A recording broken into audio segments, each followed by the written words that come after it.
The Lavender Dragon by Phillpotts. Ponglee in the Marsh.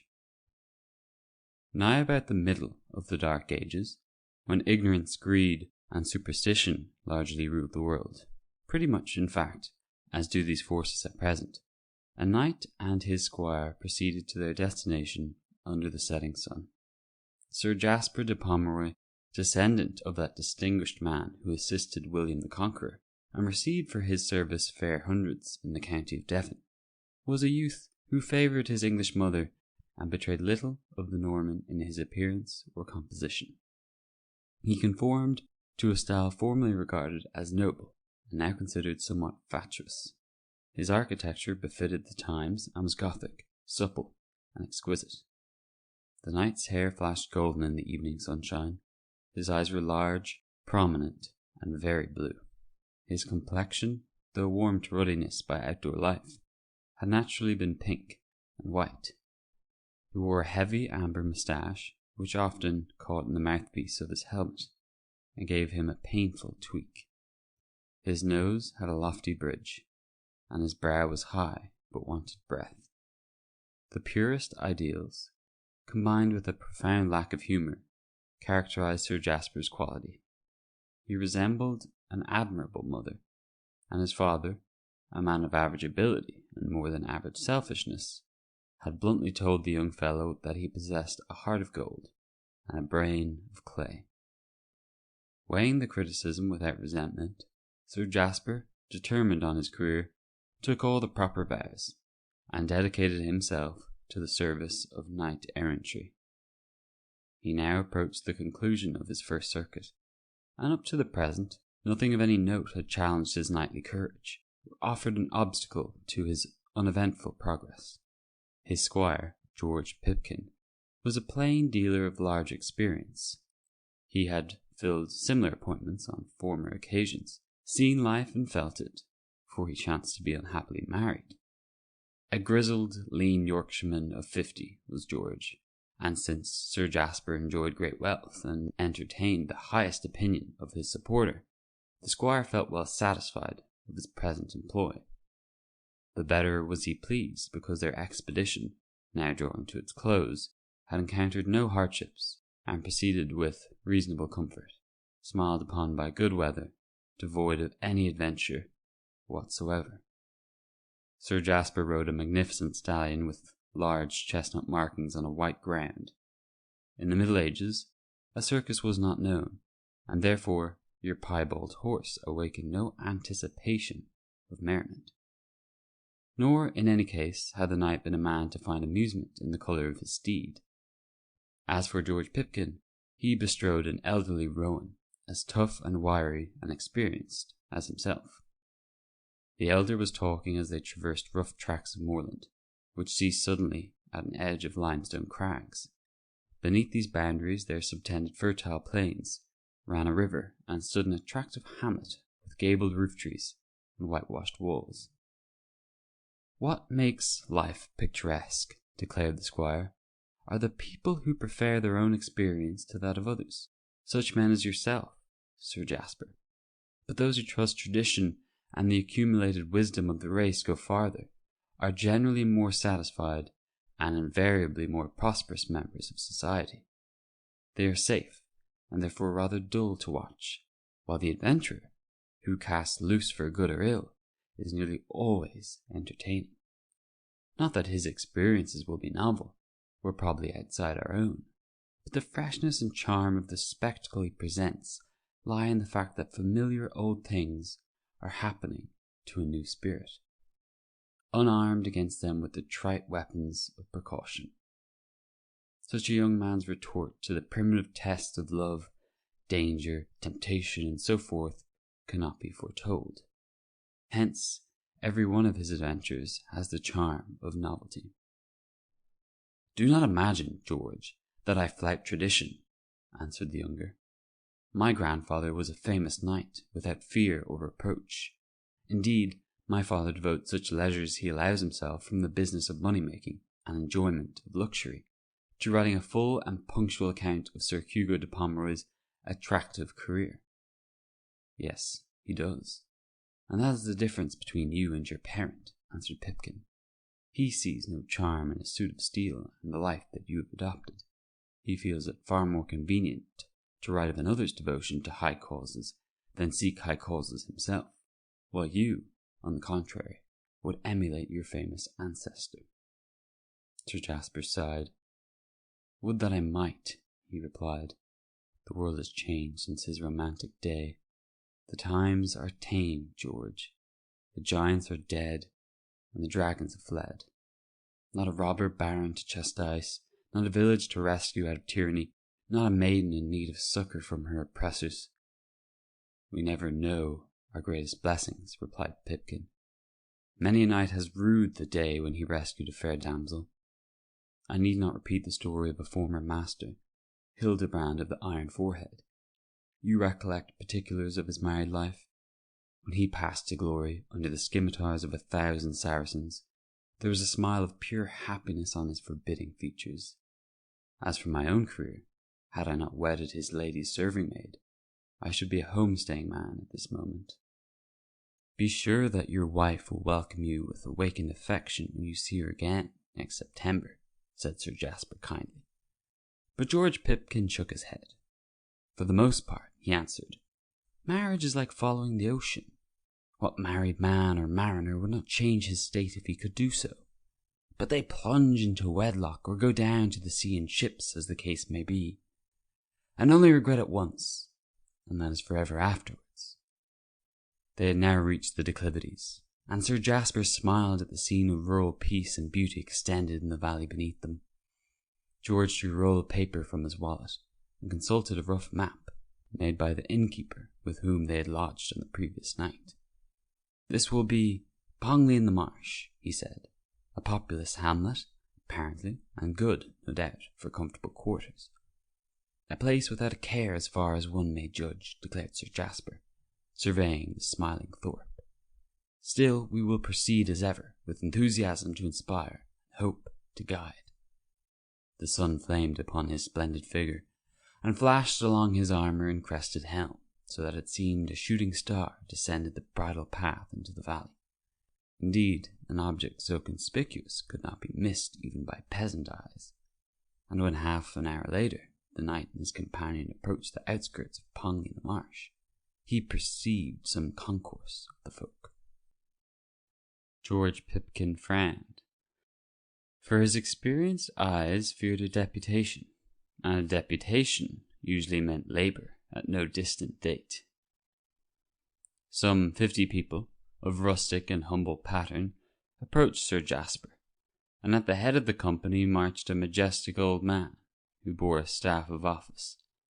He wore homespun garments, but was decorated with a chain round his neck and a badge upon his breast. His long, white hair curled about his stooping shoulders, and he appeared a little nervous, for his mouth worked tremulously. "Welcome to Pongley in the Marsh, most noble knight," he said. "We are your servants, sire, one and all, and beg that you will accept such simple but ample hospitality as we can offer, and such comfort as we know.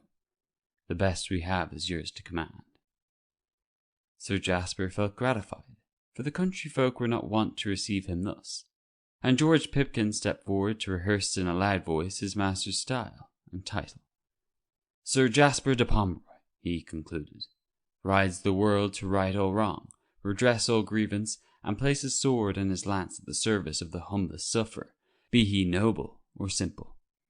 Therefore, if there are any among you who smart undeservedly, or endure evil within the power of a doughty knight to defeat, let him speak, that Sir Jasper of the Silver Lance may judge whether his cause be such as to claim right as well as might, and unchain his unconquerable puissance upon the side of God and man."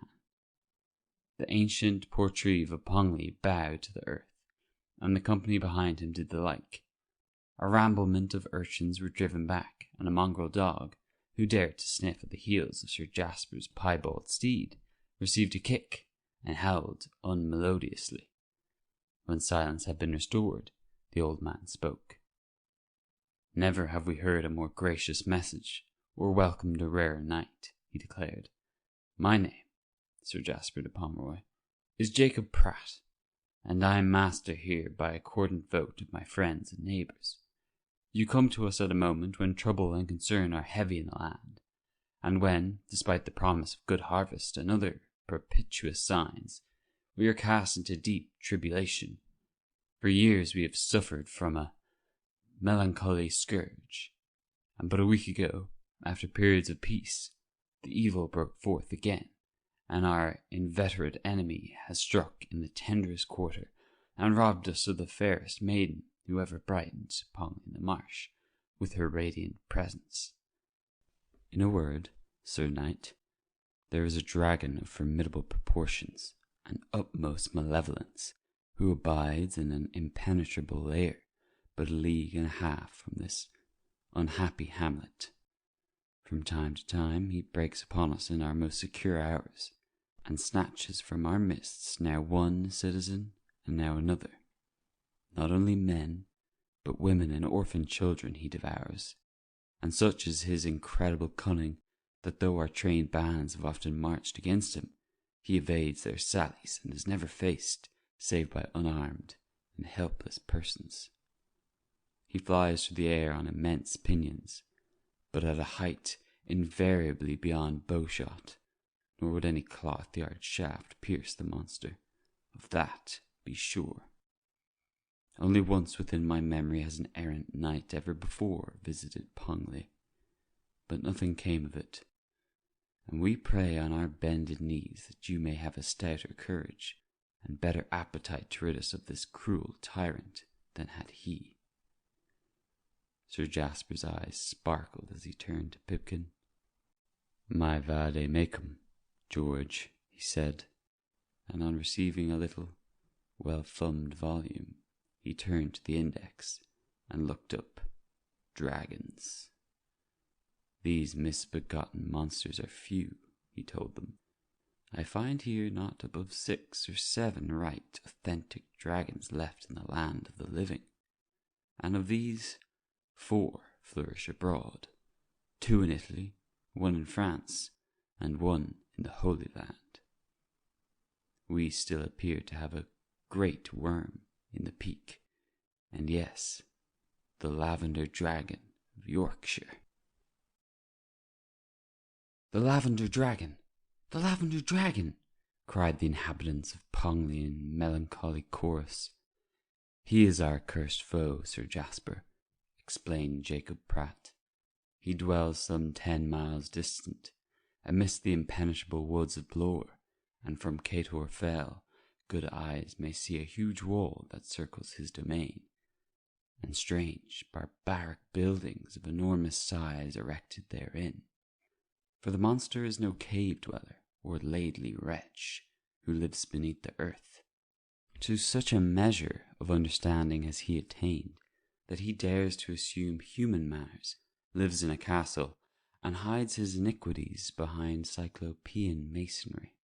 In fact, he is a dragon with a brain, the most perilous combination of mind and matter it is possible to imagine, for his intelligence only lends power to his ferocity, and though he may dwell in a castle and ape his betters, he does not scruple to destroy the sons and daughters of mankind, and behave otherwise after the horrible custom of his own species.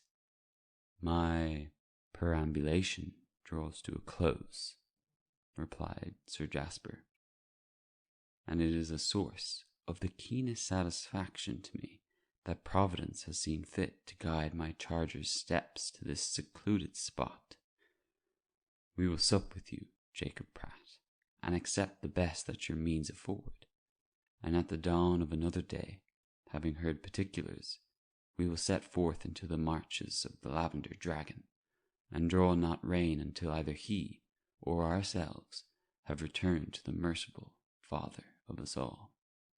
Upon which welcome assurance Sir Jasper and his squire proceeded among a joyful gathering into the village. After supper, and before he retired for the night, the fearless lad sat by a fire of peat, and listened to his host's discourse, while George, in an adjoining chamber, overhauled the hero's armour, his sword, and his famous silver lance. all grown a little rusty from long disuse. The Portreeve perceived that he had to do with a brave and stalwart hero, but he threw no shadow on the immense difficulties of the enterprise. A high soul and a trusty spear are only the first essentials, he ventured to say. Craft must be met with craft, your honour, and cunning with cunning. He is a dragon of great age and vast experience.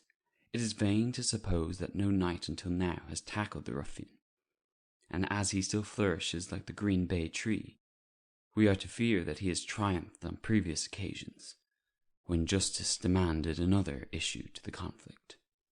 Too well we know in this hard world that might is often allowed to conquer right, doubtless for heavenly purposes by us not understood.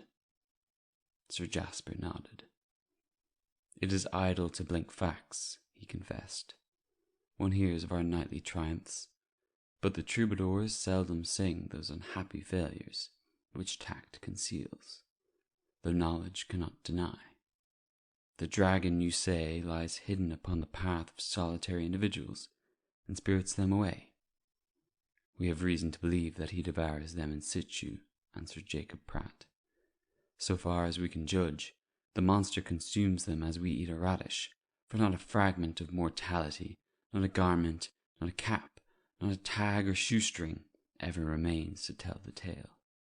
Dusk is his happy hunting hour, and such as wander in the gloaming of dawn or night take their lives into their hands. Sometimes a scream is heard in the hurtle of his infernal wings and the scent of lavender, which always accompanies his progress by land and air. Then that lonely soul is gone forever. He has a strange art to choose the widow or the widower, and such as lack for friends or substance. As I have told you, an orphan possesses a horrible fascination for him, and children he cannot resist, even in the noon of day. For many years he was but an evil legend, but of late his activities increase. Within my experience, as Portreeve of Pongley, he has snapped Thomas Fagg, the woodman, Nicole Prance, the thatcher, old John Cobley, a swineherd, and Hugh Hobanob, the baker's man. Of females, we have lost Avissa Snell and her child, devoured together. Mary Fern, a good girl who lost her man in the wars. Betsy Snow, a widow. Jennifer Mardle, another widow. And only last week, Lillian Lovenot, the belle of the village, and the noblest, worthiest, loveliest maiden that ever gladdened the eyes of her fellow creatures. Her parents are both dead, or I should say her foster parents, for there is a mystery attaching to her birth, and we have never believed that such a homely pair as Peter and Nancy Lovenot could have begotten so distinguished a child as Lillian. But now she too has been snatched away. And as for the children, both boys and girls that he has laid his claws upon, their numbers can hardly be remembered. Thus our cup of grief is full, and you will guess with what gratitude we learn that you will destroy this abomination, or perish in the attempt. Sir Jasper pulled his great moustache, drank another stoop of metheglin, and looked thoughtfully at the fire. What manner of knight was he of whom you spoke when first we met? He inquired. One Sir Rollo Malherbe, replied the Portreeve. But enough, said George Pipkin, who had joined them for a drink. If that gallant gentleman indeed learned that a formidable dragon was wasting your quarters, it is certain that he put no great tax upon the hospitality of Pongley in the marsh. He stayed but 24 hours, admitted Jacob Pratt. On the morrow of his arrival he set forth, conducted by our valiant young men, and beheld the Lavender Dragon roaming at will along the valley of Red Rocks, a favourite haunt nigh the woods of Blore. One glance, at a distance of half a mile, proved enough for Sir Rollo. He remembered him of a fire drake which he had undertaken to slay somewhere in the South Riding, many leagues distant, and saying that he must keep faith, but would return at an early date, spurred his charger, and was never seen again. Your fire drake, or hippogriff, is found but 6 to 10 feet long, mused Sir Jasper, whereas your right dragon may number 600 feet or more. Our enemy is computed to be perhaps 35 rods from beak to tail, said the Portree's right-hand man, a little plump fellow with a cane-coloured beard and fat, pock-marked cheeks. He is of a cerulean blue colour, having a rich rosy sheen in direct sunlight, and when he spreads his pinions they are as a flower garden for beauty, being all shades of emerald and azure, purple and gold. In truth, a lovelier beast God never made, yet within this fair and glittering carcass there hides the heart of a crocodile and the brain of a demon. It would seem that I have my work cut out for me, said Sir Jasper grimly. Fear nothing, noble knight. All Pongley will be upon its knees at the first moment of onset. From the adjacent chamber came the hum of a hone, where George was putting an edge to his master's battle-axe.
The Lavender Dragon by Phillpotts. Chapter 2. The Appointment for Rainbarrow. Having made a meal worthy of the occasion, Sir Jasper and his squire, declining the assistance offered, set forth in a grey summer morning to reconnoitre the haunts of the enemy and, if possible, encounter him. Chance willed that they discovered signs within 3 miles of the hamlet, for immense impressions of the Lavender Dragon's feet suddenly stared up from a marshy bottom, and while George dismounted and measured these vast tridents stamped into the damp soil, out of willow brakes not above 1/4 of a mile distant, the mighty creature himself sprang into the air. The sun had now broken through the mists of morning, and his roseal beam struck upon the outstretched pinions of the dragon so that they appeared to be wrought of precious stones. They flapped with slow and solemn strokes, and propelled the radiant body of the monster at speed not swifter than a heron's flight.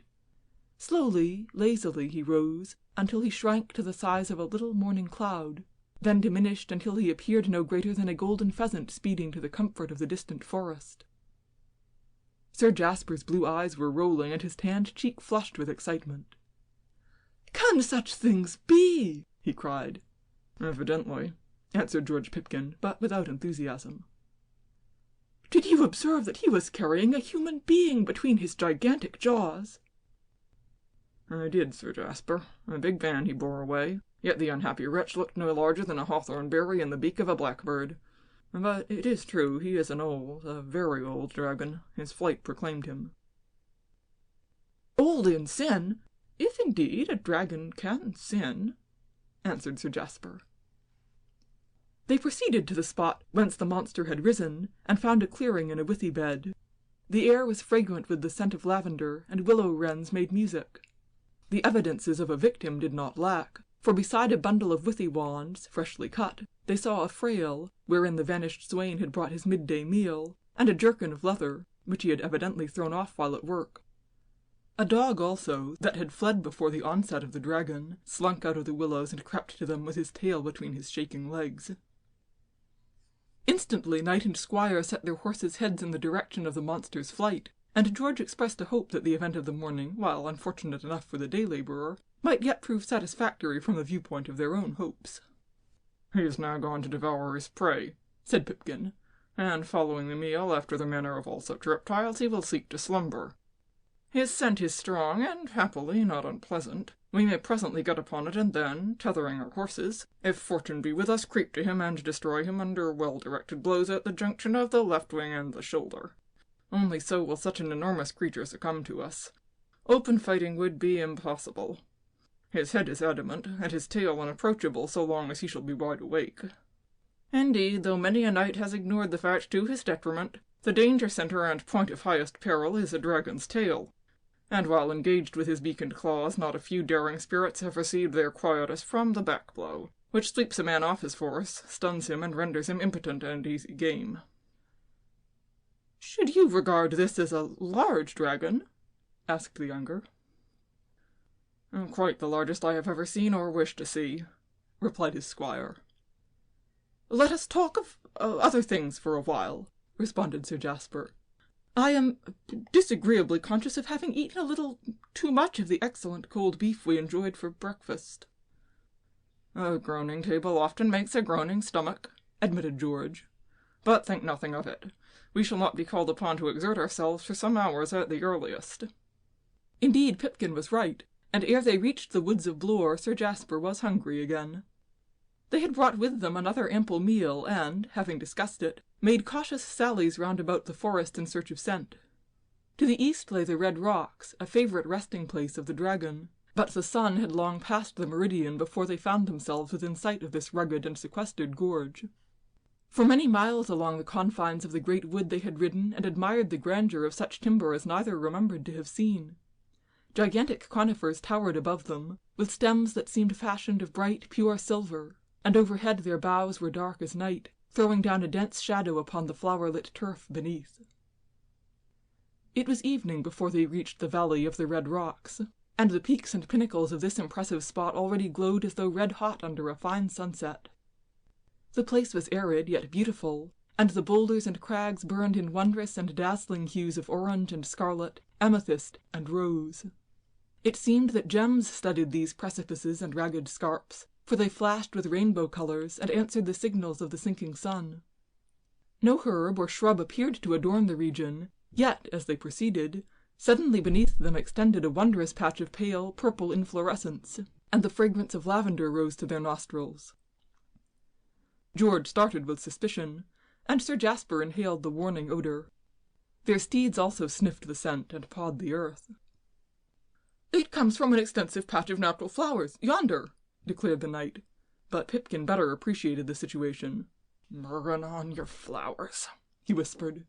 "It is the dragon himself." And looking again, both recognized, in the mass of colour spread beneath them, the outlines of the slumbering saurian. "It is as I hoped," said George. "He is sleeping the sleep of repletion, and we have fortunately come up the wind to him." They made a detour and presently approached the monster. Taking cover behind great boulders strewed upon the valley bottom, they brought their horses nearer and still nearer, then drew up, dismounted, and took stock of the insensible giant. He slept profoundly, and his great sides rose and fell 3 feet at every breath. From his open nostrils rumbled a not unmusical snoring, somewhat suggestive of the French horn, and round about him wild creatures gambolled without fear. Half a dozen rabbits leapt and danced between his huge front paws, lizards ran over him, and birds hopped along the serrated summit of his vast back, lofty as the ridge-tiles of a mansion.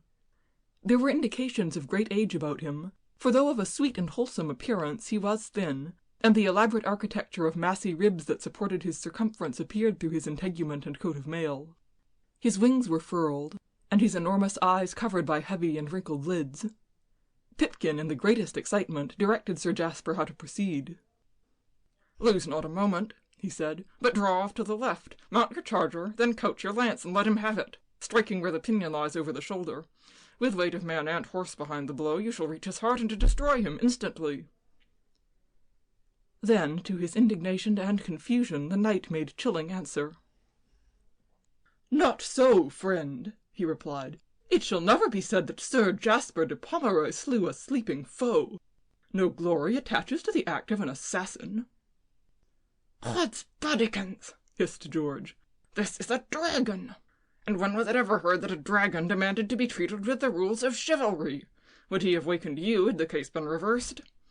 Providence has given the tormentor into your hands, and to ask him to fight fair is little better than self-destruction. He couldn't even if he wanted to." Sir Jasper was, however, obdurate. "No created thing shall perish in his sleep by hand of mine," he answered. Then he struck his mailed glove upon his shield, lifted his voice, and raised such a volume of sound among the echoing cliffs that the Lavender Dragon awoke.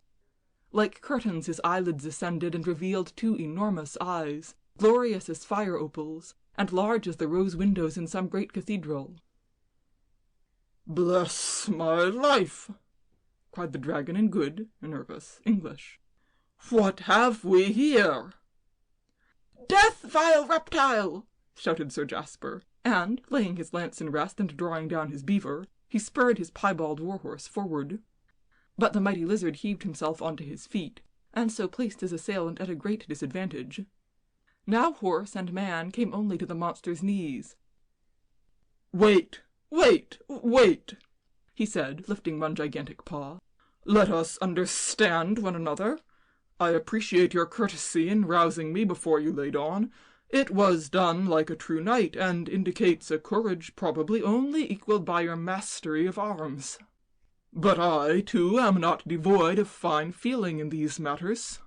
The sun has already set, and as our encounter is likely to be of some duration, I must point out that, in the gloaming, I shall enjoy unfair advantage that I am loath to take. For I can see in the dark by the light of my own eyeballs, a gift denied to you.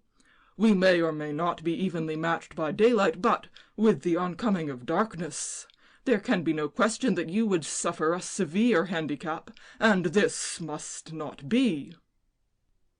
Struck dumb to hear a primeval dragon speak after so gentlemanly a fashion, the knight and squire reined in their horses and stared upward with open mouths upon the enemy.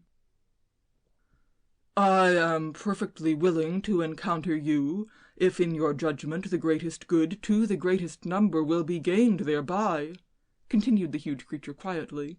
"But you, who have proved yourself the flower of chivalry, must not suffer greater disabilities than myself. I am an old dragon now, and I never fought for pleasure even in my palmy days. But I still possess prodigious physical powers, and should little like to exercise them, save under conditions as fair to my opponent as myself." "This is a dark scheme to evade his doom," whispered George Pipkin. "Parley not a moment, but advance upon him. He doesn't want to fight. The man from the withy bed may have upset him." Sir Jasper, however, hesitated to take this course, and the enemy again addressed them. "If I may suggest," he said, "let us meet on Rainbarrow an hour after sunrise tomorrow. There you shall find a smooth, broad plateau, whereon you and your squire will be able to maneuver your gallant steeds. And the spot also affords an ample theatre for your friends to sustain and support you." "You would seem to be a reasonable adversary," replied Sir Jasper in doubtful tones. "As for me, my purpose has ever been to play the game with every foe and I like to believe an enemy is inspired by similar principles. But it is beyond belief that a foul, pestiferous, and man-eating dragon should thus seek, even in the jaws of death, to make an honest bargain." "Why?" asked the monster. "Why suppose that I am acting contrary to my steadfast ideals in this affair?" "Your ideals, foul cockatrice!" cried George. "Have we not this morning seen you fly away with an innocent present from the withy beds? Are you not engaged in digesting him at this moment?" "What credentials and evidence of good faith can you possibly put before me?" continued Sir Jasper. "Consider my position in this matter as well as your own. If I return to the inhabitants of Pongley in the Marsh, and inform them that you are engaged to meet me at sunrise on Rainbarrow, what are they likely to say about it? Surely they will flout me and drive me forth with scorn, judging me such another as Sir Rollo Manerb, who aforetime came among them, learned particulars of your dimensions, and recollected an engagement elsewhere. The natives of this district are no fools, indeed no Yorkshireman is ever a fool. You see my predicament if I return with what must seem a fable to the port reeve of Pongley and his neighbours." The Lavender Dragon lifted an enormous paw to his low but broad forehead. "A genuine difficulty," he admitted. "Though I might summon witnesses, but no. You must, I fear, trust me to keep my word. I attach the utmost importance to truth-telling. Your squire will report the same tale, and, if need be, you may exaggerate a trifle without overstepping strict veracity. Behold how night spreads her purple mantle upon the gorge, robbing the rocks and crags of their ruddy splendor. Observe how my eyes now shine like glowing meteors, and cast a ray of brilliance down the glen. They were far brighter once. But tell the Pongley people how you surprised me on the edge of twilight, and that the day was too far spent for our encounter. Do not hesitate to assure them that you credit me. Even indicate that I showed a measure of reason. Little to have been expected from such a being. Inform Pongley that I shall be upon Rainbarrow at the appointed time, and pray believe me yourself when I tell you so." Sir Jasper looked up at the huge head from which these words proceeded in a sonorous but educated voice. Then the dragon, tired of standing, sat down. "Do you understand the nature of an oath?" inquired the knight. "I do," replied the monster.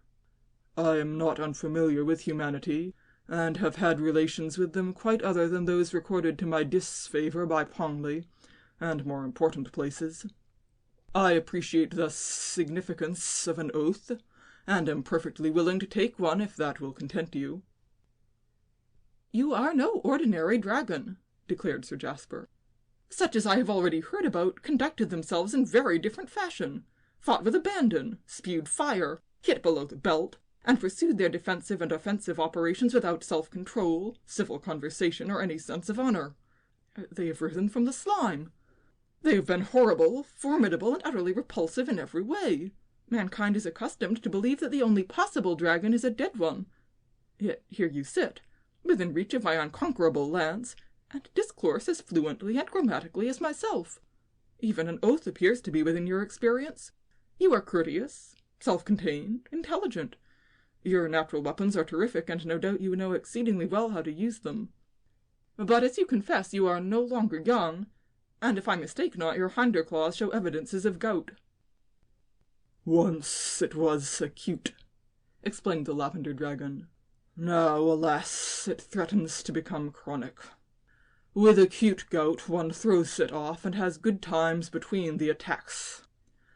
But once the ailment assumes a chronic form, we are forced much to modify our activities.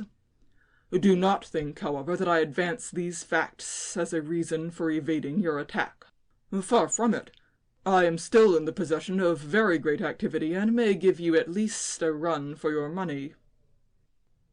Like lamps fed by a rainbow, the Lavender Dragon's eyes burned steadily above them.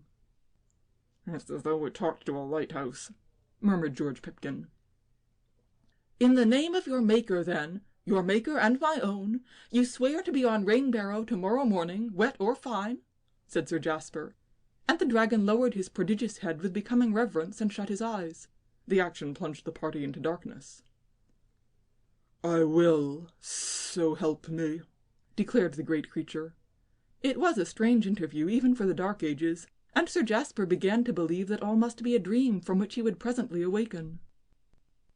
"Have you ever fought with a belted knight before?" inquired the squire, and the dragon confessed that he had. "Once, and once only," he admitted. "And seeing that you still live, I suppose." The Lavender Dragon indicated a slight scar among the blue scales on his off foreleg. "He pricked me, and no more. I was younger and far more agile of body in those days than at present. The battle lasted exactly 35 seconds. "You slew him?" "No. I gave him a good thumping and told him not to do it again. He never did." "His name?" inquired George briefly. "Sir Claude Pontifex Fortescue," replied the dragon. "What befell him?" asked Sir Jasper. "He was before my time, and it is many a long year since he was at court or in company. There is, however, still some speculation among his own generation as to what became of Sir Claude." "Little need to inquire farther," growled George Pipkin. "A knight who has been thumped by a dragon and told not to do it again would scarcely show his face in the society of his peers." "That's another story. Too long to tell you now," declared the huge creature. "Until tomorrow, then, on Rainbarrow." "I trust you, chiefly because I must," replied Sir Jasper. "Do not disgrace yourself, or you will disgrace me. Observe that I treat you as an equal." "I do, and am flattered accordingly," replied the other. "Fear nothing, I shall be there. And now draw off your steeds, and give me room to spread my wings. I thank you." He rose upon his 4 feet, towered above them, resembling, if anything, a cyclopean sofa, and slowly opened his pinions. They creaked a little, and he sighed. "Rheumatism," he said, then sprang aloft with a roar like a 60-knot gale of wind, soared away, and vanished under the stars. "That's the last you'll see of him," prophesied the squire, relief and bitterness strangely mingled in his remark. "Think better of the fellow," urged Sir Jasper. But George refused to be comforted. "You have spurned the gifts of fortune," he answered, "and can hope for no more of her favours." End of chapter 2.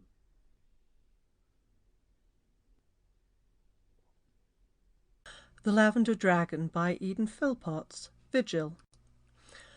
During the long ride back to Pongley, George Pipkin preserved a very unfavourable attitude towards his master. "When new ideas clash with old," he said, "when age falls back upon experience and youth advances, armed, as usual, with mistaken opinions, then comes the tug-of-war.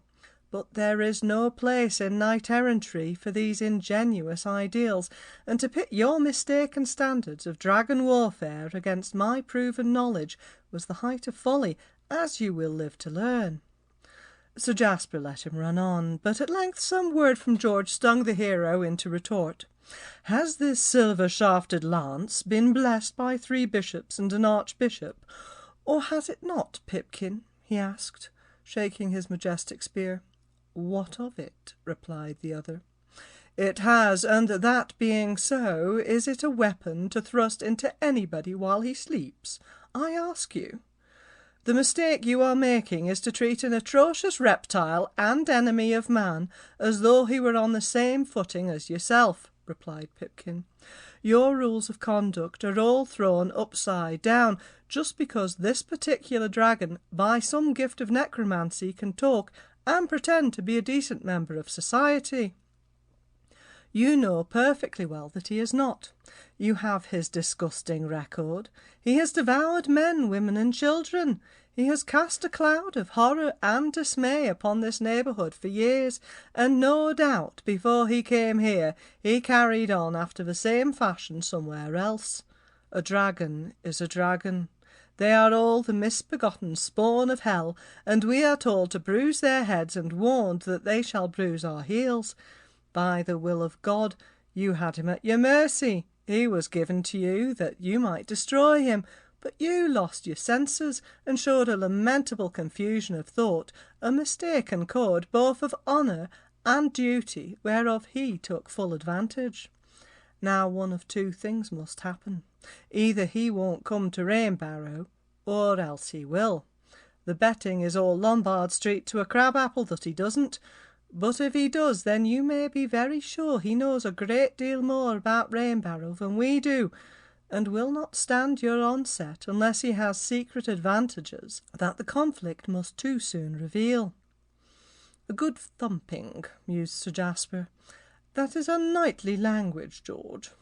Bluff, replied the squire. He spoke only to pour scorn upon your order, and now you yourself may cheapen knighthood, which is already at a low rate of discount for various reasons. Fight tomorrow, if you get the chance, as you never fought before, and for the sake of mankind and your own name, let no false ruth or other nonsense stay your steel. A dragon is like a mad dog. We do not encounter such a beast with punctilio, or the courtesies of a tourney.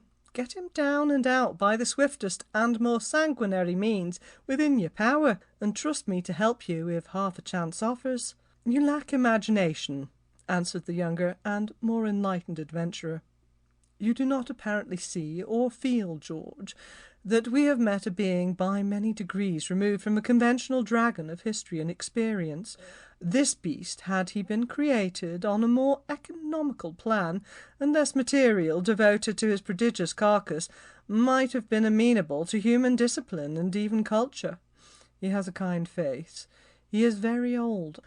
I would even go so far as to say that, of course, under other conditions, he might have left the world better than he found it. He has left the world lonelier at any rate, replied Pipkin sourly, but so long as he does leave the world, between 6 and 7 tomorrow morning, I care not. You may set his virtues on his tombstone, but first look to it, there shall be a funeral. George proceeded to expatiate on the technique of fray with dragons, and gave Sir Jasper many a valuable hint. Yet there was none the less a cloud between them when they drew rein and entered the village, for the knight resented the squire's attitude to their common enemy, while George much feared that the morrow might bring either disgrace from a sceptical countryside, should the dragon play false, or some exhibition of ill-timed clemency resulting in Sir Jasper's own destruction if a monster did appear. Nor could their supper serve to calm the agitated nerves of either, for the men, and even more the women of Pongley, showed a disinclination to believe the extraordinary story they brought back with them from the Red Rocks. A base fellow or two went so far as to sneer and hint that the Portreeves' hospitality was being abused, but Jacob Pratt, with admirable courtesy, silenced the whisperers.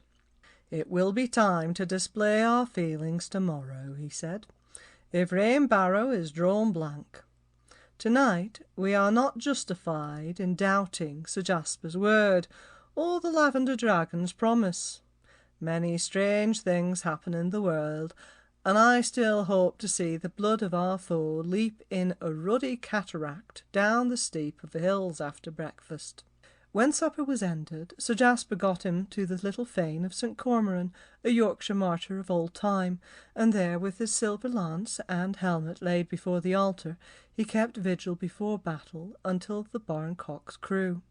Then, at the first shiver of light, when a glimmer as of old ivory widened about the morning star, the spectrum of St. Cormoran himself appeared to Sir Jasper, and the knight beheld the vision of a dignified ancient, clad in grey robe and cowl, and having a snow-white beard that descended beneath the rope of his girdle. The watcher expected some word of cheer and hope, but received no more than practical advice. "Get off to bed," said the saint. "Snatch a couple of good hours' slumber while there is time, and make a light breakfast. Remarkable experiences await you today, and to enter upon them short of sleep is not piety, but foolhardiness. With that the ghost vanished, and Sir Jasper, whose eyes indeed had long threatened to close, returned to the dwelling of the Portreeve, threw off his garments, and was soon unconscious.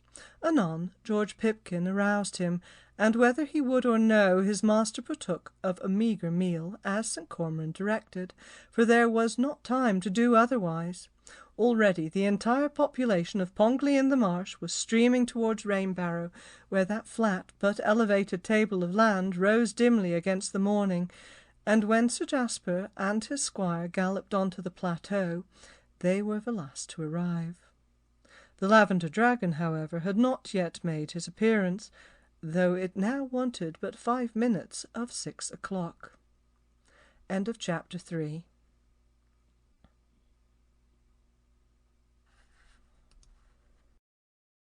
The Lavender Dragon by Eden Phillpotts.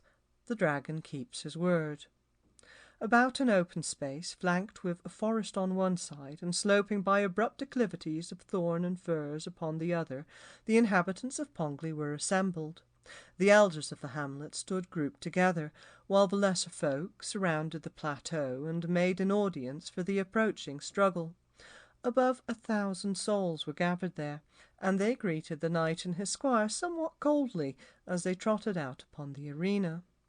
Of the Lavender Dragon as yet appeared no hint, though from time to time this or that spectator, pointing to the air, cried that he was on the wing. But while many a delicate cloud, feathered with morning gold, swept westerly upon the wind, not one resolved itself into the foe. At 6 o'clock, concealing a growing concern behind the bars of his helmet, Sir Jasper took the field, and the great piebald steed galloped, caracoled, and curvetted handsomely. He made a noble picture, but the public was not there for horsemanship. The sense of a company turned against him. Hard words flew on Rainbarrow, and the knight began to experience a moral chill under his armour. What if indeed he stood convicted of an awful error? Among all those present, one only, George Pipkin, knew that his mistake was venial and centred in a blind trust, where trust had been folly. But the others would accuse him, and his squire also, of something far worse than credulity. Indeed, the few who had accepted his narrative now scorned themselves for doing so, and even the Portreeve's patience began to break down. Sir Jasper, with his back to the woods, drew rein, and considered how best to make his peace with a gathering body of opinion very unfavourable. He was just about to doff his helm and address them, when the Portreeve and others approached, and Jacob Pratt spoke uncomfortable words. "Sir Knight," he said, "if knight indeed you are, it is now apparent that you have played upon the goodwill and trust of well-meaning and kindly folk. You have lied to us and fooled us, and you are either a coward or—" Suddenly a chorus of loud cries stopped the speaker's mouth, and frenzied excitement broke out upon every face. "Look to yourself! He is there! He is upon you!" screamed the people, while children shouted and ran to their parents. Dogs barked and bristled. A fragrant scent permeated the morning breeze. In another moment the immense ambrosial beak of the Lavender Dragon poked suddenly from the coppice, and before Sir Jasper could defend himself, or George Pipkin aid him, the monster had picked up both knight and charger as cleanly, firmly, and gently as a trained retriever grasps a fallen bird. Sir Jasper and his terrified steed struggled to escape, but the dragon lifted his head, and they were now 30 feet above the herbage. Then, as the populace fled before him, the gorgeous but unsportsmanlike foe waddled hugely out upon the turf and spread his wings. They flashed as though they had been gigantic oriental umbrellas of state, and blinded the beholders, while in another moment the ancient saurian began to rise. Pipkin, with a wild oath, charged and swung Sir Jasper's mace, which he carried until the knight should have need of it, but he did not get to close quarters, for with a swift but sure flick of a tail his opponent swept squire and steed to the ground in utmost confusion, and before they could return to attack, the Lavender Dragon was on the wing. A few stones and quarter-staves rattled harmlessly against his purple stomach and fell back upon the heads of those who had thrown them. And then the great beast soared upward among the lights of a morning and soon dwindled a little star among the streaming cirri in the blue. All was over, and the baffled Pipkin, flinging himself again upon the earth, buried his brown face in the sward and wept like a child. The poor Treve himself sought to comfort George. "There is only one bright side to this unhappy incident," declared Jacob Pratt. "Your master has been proved a man of his word, and a knight without fear or reproach. Had his skill in arms been equal to his nobility of character, however, let that pass. He is not the first hero who has perished in a good cause. We will cherish his memory while regretting his inefficiency. And so home to breakfast, remembering always that God knows best." But George was not prepared to take this terrible misfortune lying down. Indeed, he rose immediately, dashed the tears from his eyes, and declared that in his opinion all was not quite lost. "I know better concerning the accursed thing than you do," he replied, "and there is more in this rape of a rare knight than meets the eye. The dragon is a traitor, as might have been expected, for never was dragon known who did not fight foul and aid his clumsy and brute strength with cunning tactics and treacherous strategy. But Sir Jasper is not dead. The brute picked up him and his horse with a great deal of care. Neither one nor the other was injured, save morally, and I doubt not they have been conveyed to some secret halt and haunt of a creature, there to be kept alive for its own purposes. It may torture him, starve him, and torment him in 1,000 ways to make a dragon's holiday, but one thing is certain, it will never fight him. The wretch is no fool, and very well knows that, put to test of open battle against a man of such incomparable powers as my master can display, it would soon be swept to destruction." "And what do you propose to do?" inquired the Portreeve. "I propose to make my way through the dark woods of Bloor to reach the entrance to the Lavender Dragon's domain, to demand entrance on pain of a punitive expedition, and learn the fate of Sir Jasper, though my own life pay forfeit." All Pongley cheered the squire's determination, and with one accord the people crowded about George, clasped his hand, and wished him well. As the assembly proceeded from Rainbarrow homeward, Pipkin explained that existence without Sir Jasper held scant attraction for him. "I am not one of those fortunate men," he said, "who is a hero to his wife. My home, to be frank, promises no welcome worth mentioning. A saddle suits me better than my chair in the ingle-nook, and I prefer the sound of the winter wind to the voice of my spouse at the best of times.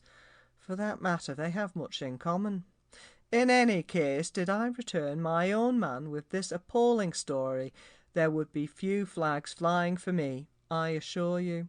Therefore, give me a day's provender, and I will set forth to the woods and save Sir Jasper, or perish with him." An hour later, the old campaigner galloped off upon his self-appointed task, but he did not depart before uttering a promise to return and relate the facts concerning his master, if it should presently be within his power to do so. End of chapter 4. The Lavender Dragon by Eden Phillpotts. Chapter 5. The Dragon Explains. At an elevation of about 1/4 of a mile, the Lavender Dragon pursued his aerial way. Beneath him, rustic sons of the morning went forth to their labours, and the pastoral life of the plains proceeded. Ahead, in a gloomy band against the western sky, extended the vast woodlands of Bloor. Hither came the flying monster on leisurely wings, which flapped with a sound not unmusical, and created that Aeolian humming heard by those who have stood beneath telegraph wires in high wind.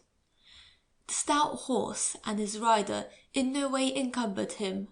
An owl thinks less of a fat mouse than the Lavender Dragon thought of the 2 tons he was now conveying through the air at a rate of 40 miles an hour. But Sir Jasper remained not silent under these indignities. False wretch, he cried, is it thus you keep your oath? Was it for this you shut your untruthful eyes at the name of our Creator, and swore that you would meet me in a life and death combat upon the crest of Rainbarrow? Cursed above all other dragons you shall be, and infamous in history while man is left upon the earth to read it. Little should I have imagined that dragon could do worse than dragon has already done, but you are the vilest, baddest progeny of an infamous breed. Your poisonous blood is upon your own head. You are lost. And if I doubted for a moment the outcome of our encounter, I doubt no more. Your fate is sealed, and whether my lance or another's drive you out of life, die you shall at the hand of outraged man, and that probably sooner than you imagine. But the Lavender Dragon answered never a word, and Sir Jasper, when his natural wrath was a little cooled, found reason asserted itself. It was clear that if his enemy replied, he must open his jaws to do so, in which event the knight suddenly perceived what would happen to him and his charger. They must fall to earth and be miserably and unromantically destroyed. But both were destined for another fate, and retreating into the tumultuous cavern of his own thoughts, Sir Jasper began to consider what might be expected to happen next. He felt tolerably sure that the dragon dared now not encounter him in fair fight, but would it presently be possible to force a battle? He hoped so, yet felt little certainty. The saurian had proved as artful as he was old, and his victim doubted not that, when again they came to earth, it must be under conditions where little opportunity offered to his right arm and silver lance. He was wrong again, however, for flying above the black pines of Blore for a league or thereabout, the dragon abated his speed and hovered over a clearing, where the little blossoms of wood strawberry, cyclamen, and lady slipper made a jewelry carpet amid the silver pillars of the forest. Gently, the monster volplaned down into this sequestered glen and opened his jaws to liberate the captives. "Compose yourself," said the Lavender Dragon as soon as his mouth was free to speak. "Tidy your attire, doff your helm, suffer your charger to crop a little of this excellent pasture, and listen to me. You are naturally annoyed. I have put you into a position destructive of knightly dignity. I have struck confusion into those exalted ideals by which you rule your conduct. But one story is only as good until we have heard the other. I know exactly how you are feeling, and I am well aware that my dragon's blood is about the only thing that you suppose can wash out the extraordinary affront this day has put upon you. Sir Jasper, you shall have it. A pint, a quart, a flagon, a tierce, a barrel, but not until you have listened to what I am about to relate. I heard your remarks while we were on the wing," he continued, "and I sympathize fully with your fury and indignation. You could hardly have said less, but in one particular your memory failed you and you were unjust to me. I never asserted that I would fight you on Rainbarrow. I distinctly saw that I would meet you there. I am a truthful dragon, and I choose my words, and I kept my oath. But let that pass. It is enough that I promise you full and complete satisfaction at a future date. Indeed, if you are still in the mind to it, today, before the sun goes down, you shall seek to destroy me without any unfair conditions whatsoever. A squire shall be furnished, and if your attractive war-horse is rendered less formidable and agile than usual by the events of this morning, you may have your choice of a dozen other splendid chargers as fine as he, all fresh and ready for the field. I fall on at once without further parley, declared Sir Jasper. I am a man of deeds, not words, and nothing you can possibly say will wipe this stain off my scutcheon. Only your own base heart's blood may do it. To fight before I have spoken would not suit me, answered the other in a calm but resolute voice. Sit here, cool your fiery forehead with a dock leaf, and listen a little longer. Do not imagine that you are in my hands. On the contrary, I am in yours. I, too, believe that deeds speak louder than words, as I hope to show you by noonday. But first, I insist upon it that you listen to me, and I give you my word, as a lover of truth, that you shall not listen in vain. With ill grace, the young man flung himself upon the turf, and for a moment there was no sound but the steady cropping of his philosophic horse, whose custom was to gather a few rosebuds where and when he might. Then the Lavender Dragon, assuming a recumbent attitude, proceeded in this curious fashion. Even as the world itself was hatched from the mundane egg made by our Creator, and the Phoenicians and Egyptians rightly maintain, so all primitive orders of living things likewise emerged to life in that manner. Dragons are among the most ancient of created beings, and they have unfortunately, though not, I fear, undeservedly, personified evil from the earliest times of man. Nowadays, we dragons stand as the symbol of sin in general and paganism in particular. Satan has been termed the great dragon. It is declared that the saints shall trample the dragon under their feet. Mankind has also confused the dragon with chieftainship, hence pendragons, leaders, or kings created in times of peril. Since Apollo destroyed Python, there has reigned enmity between my species and all gods and men who stood for righteousness, and therefore you will judge of my personal astonishment when I came to years of understanding and found myself, not only on the side of the angels from the first, but also entirely opposed to the principles and practice of my own race. In fact, a dragon with a conscience, a freak of our common mother, a caprice of nature.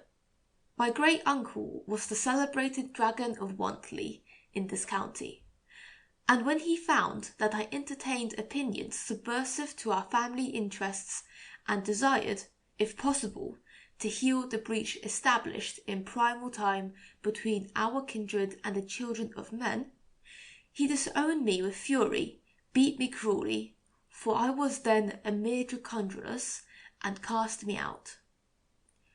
My parents were already dead, and I wandered friendless for some 3 centuries. Then my great-uncle perished under the sword and spear of More Hall, a very notable knight, and elsewhere, at other times and seasons, our dwindling race was decimated by yours, as history records. Among famous dragon slayers, of whom St. George, that beheaded the far-famed Green Dragon of Syria, stands first, are numbered St. Philip, the Apostle, who accounted for the terror of Phrygia, St. Martha, who with unexampled courage destroyed Teresk, the Scourge of Aix, St. Florent, who slew an ancestor of mine upon the law, while St. Caddo and St. Maudel of Brittany, and St. Keen of Cornwall, also played havoc with our clan. St. Michael and St. Margaret, Pope Sylvester and the Archbishop of Dol, Detnus and St. Clement of Metz, all these eminent persons succeeded against us, and La Gorguli, a very formidable and gigantic dragon, responsible for much evil on the banks of Seine, fell at an advanced age to the galleot of St. Romian of Rouen. Thus we have gone down fighting to the last, and now, as I think, not above 6 of us shall be found in civilization. though a few still remain beyond its borders, concealed amid the sandy atras of Africa and the frozen forests of the north. For my part, all endeavours to make the world of men perceive that I desired their friendship failed. Nor do I blame anybody. Centuries of antagonism, suspicion, and hatred cannot be destroyed by an individual, no matter how great his goodwill. I went my way, found the woods of Blore, established my seat therein, and anon encountered a lady dragon, orphaned under the usual circumstances, and alone and friendless as myself. We loved at first sight, and contracted an alliance, but I hardly had erected a noble home, and built for my wife a fortified palace and castle worthy for her, when she left me, I hope and believe for a better world. She shared my opinions, and was of a tender and gentle disposition. She threw herself into my pursuits, learnt the human language of the country, which I had been at pains to master, and strove unavailingly to create some golden bridge of understanding, by which we could approach man in friendship for our common advantage. But, needless to say, she failed, and it was the result of wounds won in a frantic but futile attempt to charm a body of crossbow men upon the march, that she lost her beautiful life. Anon you shall see her grave in the centre of our public park at Dragonsville, for to my city I am about to convey you, Sir Jasper, and if, after you have inspected it, consulted those who inhabit it, and heard and seen such as I bestow upon me their affection and regard, if I say, after that experience, you still desire to fight me and lay me low, upon my honour you shall be granted every opportunity to do so. What remains to be said you must learn at a later time, but now, if you are rested, we will proceed and be at home for luncheon. I am a grass-eater like your noble charger, and doubtless some fine bales of sweet clover hay await us both. But for you it is already served such a banquet, and we are happy to prepare for a noble and welcome guest. They are then expecting us? Inquired the knight, and the Lavender Dragon admitted that it was so. I confess to my little plot, he said. I was quite determined that you should enjoy wider knowledge of me and my ways before you attempted, perhaps successfully, to destroy me.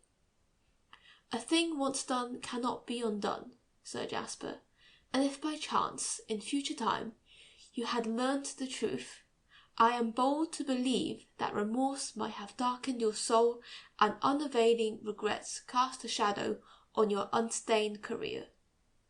With that the dragon, tenderly picking up his new acquaintance and a piebald horse, ascended once more into the Empyrean. They proceeded for a matter of 20 miles over the bosky gloom of the forest, and then the scene changed. A fair and sun-kissed vale opened beneath them, and, girdled by a mighty wall, Sir Jasper perceived what men of later time would have described as a remarkably large and distinguished garden city, watered by a sparkling river. Wide, open spaces, adorned with lakes and fountains, noble trees and blazing passages of flower colour spread between human dwellings. These stood in the shape of a star, whose points extended to all quarters of the compass.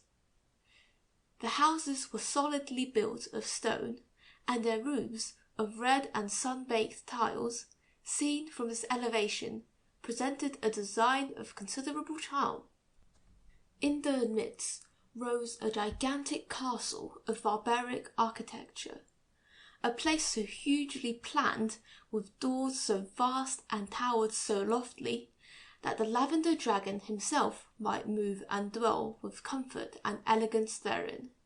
It was his home, and upon an immense terrace before the southern front he now descended.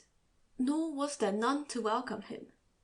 To the amazement of Sir Jasper, 100 stalwart men, in the livery of the Lavender Dragon, greeted the monster as he alighted. Their faces shone with well-being, and they crowded about him, cheered him, saluted the visitor with courtesy and friendship, and led away his agitated horse. Others took his spear and sword, while an old and kindly retainer begged that he would follow him, where he might rest, refresh, doff his armour, and presently partake of the banquet already prepared in his honour. "I will see you anon," said the Lavender Dragon. "This is Nicholas Warrender, my seneschal.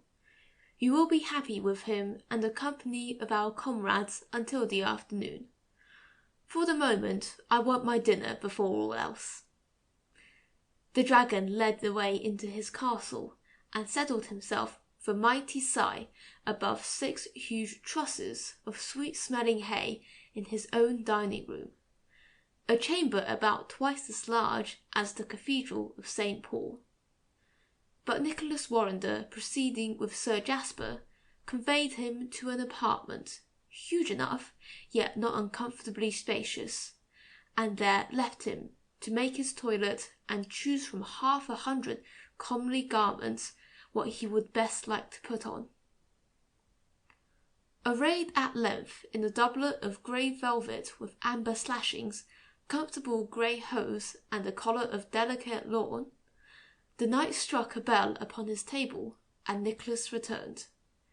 He led the dragon's guest into an apartment where some 200 men and women already awaited him, and the seneschal introduced Sir Jasper to the dozen of the party, who welcomed him with much friendship and good cheer. They were for the most part elderly, but age sat lightly about them, and the guest could not fail to note that in their faces one saw no lines of care, no haggard tell-tale stamp of sorrow hidden or tribulation concealed. There was happiness, not simulation of the thing, proper to all well-bred and tactful companies meeting together about some common business of counsel or entertainment, but the genuine emotion. And furthermore, he almost felt embarrassed by the manner of their greeting, for their one concern was his own comfort and pleasure. They vied with each other in the warmth of welcome. They revealed nothing concerning themselves, but displayed only an altruistic regard for his satisfaction in every particular. "Ladies and gentlemen," he said, "would you kill me with kindness?" "Kindness never kills," declared Nicholas Warrender. "Kindness, Sir Knight, is the small exchange of good heart, given to all who extend a hand for it, and as gladly to be received as given. Kindness, in fact, makes our wheels go round, and if it becomes a human habit, however, we are not here to preach, but eat. These lampreys come from our own river, and are worthy of your attention." After the meal, Sir Jasper was introduced to a great number of men and women, and others of a younger generation also entered, that they might see and speak with him. If the elders were cheerful with the light of contentment upon their faces, how much more did the same radiance illuminate the young. Maids and boys appeared equally joyous. They greeted the guest with an ingenuous delight and respect, which Sir Jasper was well qualified to appreciate, and in the shy friendship of these young people he swiftly found an exquisite pleasure. They, too, according to their ages and predilections, offered him what they themselves most appreciated. The girls begged him to come and dance with them, or hear them sing. The boys, heedless that he had just dined after a trying journey, hoped that he would join their games and suffer them to teach them new and ravishing pastimes. Then happened a strange thing, for among those introduced to his notice, Sir Jasper heard many names not unfamiliar. "This," said the sentinel, "is Thomas Fagg, the woodcutter, and our friend with the dusty face is good Master Hobbernob, who helps bake our bread. Here stands Nicholas Prance, once on a time a master thatcher, but in Dragonsville the houses are all tiled, so he has learnt a new trade. This is our oldest inhabitant, of course, after LD himself. John Cobley, aged 95, once a swineherd, now enjoying his old age and the object of our special care. Here you see Mistress Avisa Snell and Anne, her daughter, promised in marriage to Billy Gregg, the keeper of the fountains. This pretty maid is Mary Fern, who lost her man in the wars and was just going, silly soul, to take her beautiful and useless life, when LD found her and brought her amongst us. Betsy Snow and Jennifer Mardles are towers of strength when good plain sewing is to be done. And here is our last arrival before your honoured self. Come forward, Abram Archer and slew Sir Jasper. The whiffy cutter, last seen in the jaws of the dragon, stepped from the throng. He looked still a little dazed, as a man who had just emerged from a dream, but he was laughing and evidently well pleased to find himself among so many old friends in this flourishing settlement. I bring these good people to your notice, proceeded Nicholas Warrender, because they are all Pongy in the Marsh folk, and you may by chance have heard their names. I heard that they had all been devoured by the Lavender Dragon, answered Sir Jasper, and his remark awakened every hearty merriment.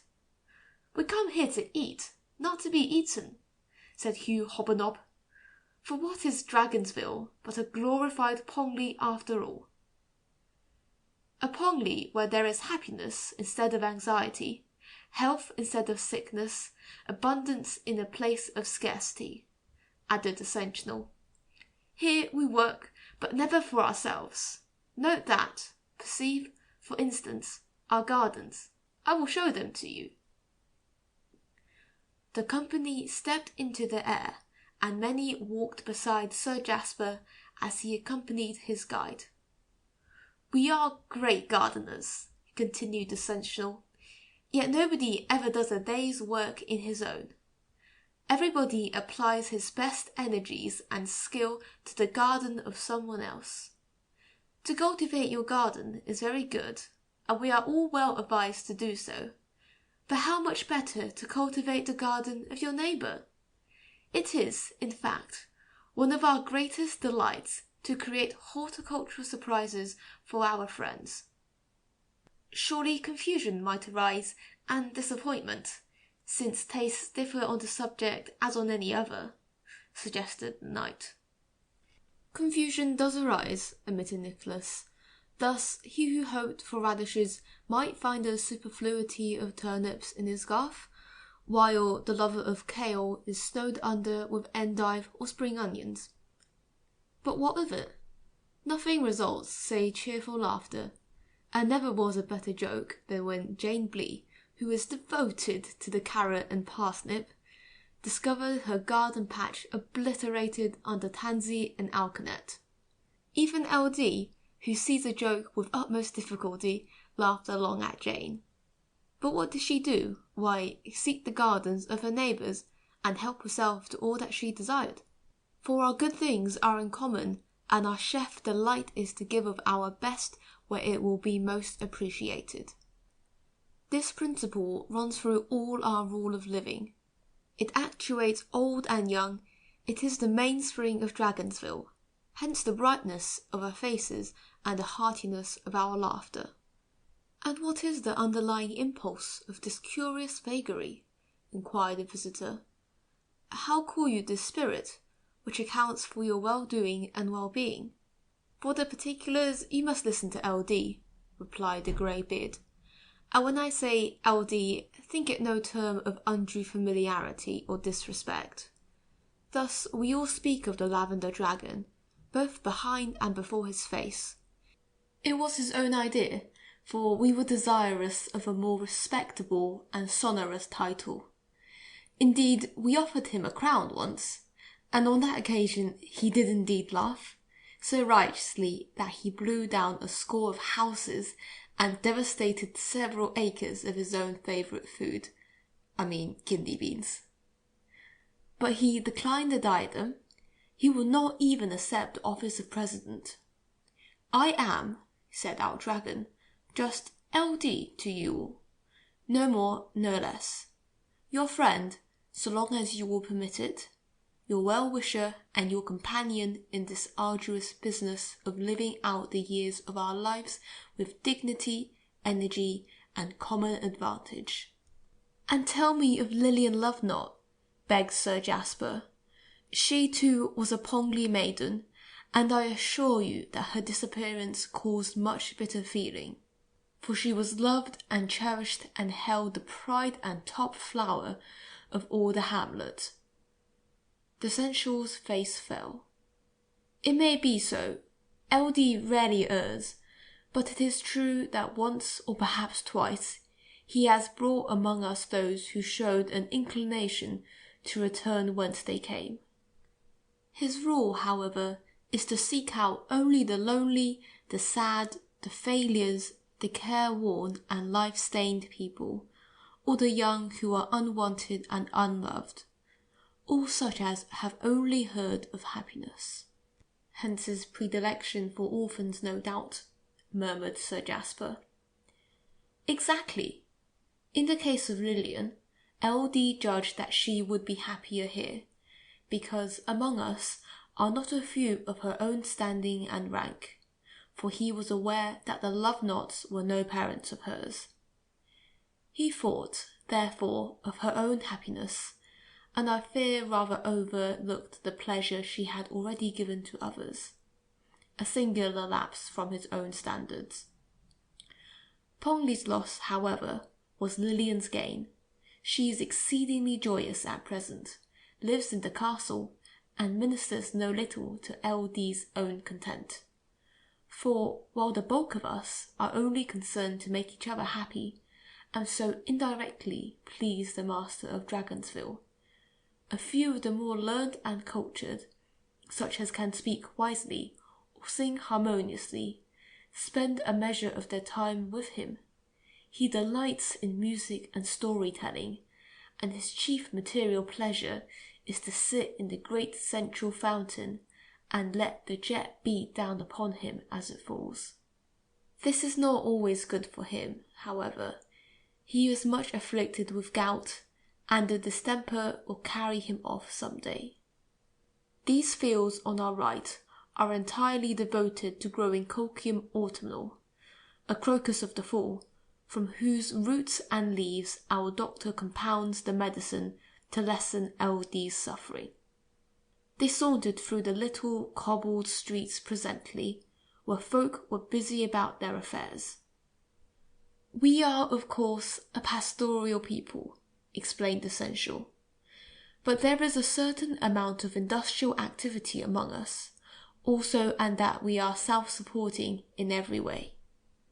We grow our herds, weave and spin our wool, delve into the earth for iron, and make of it our needful implements. Life is simple here, because the need for money does not exist. And even if it did, to save were impossible by reason of the law that directs and controls everything.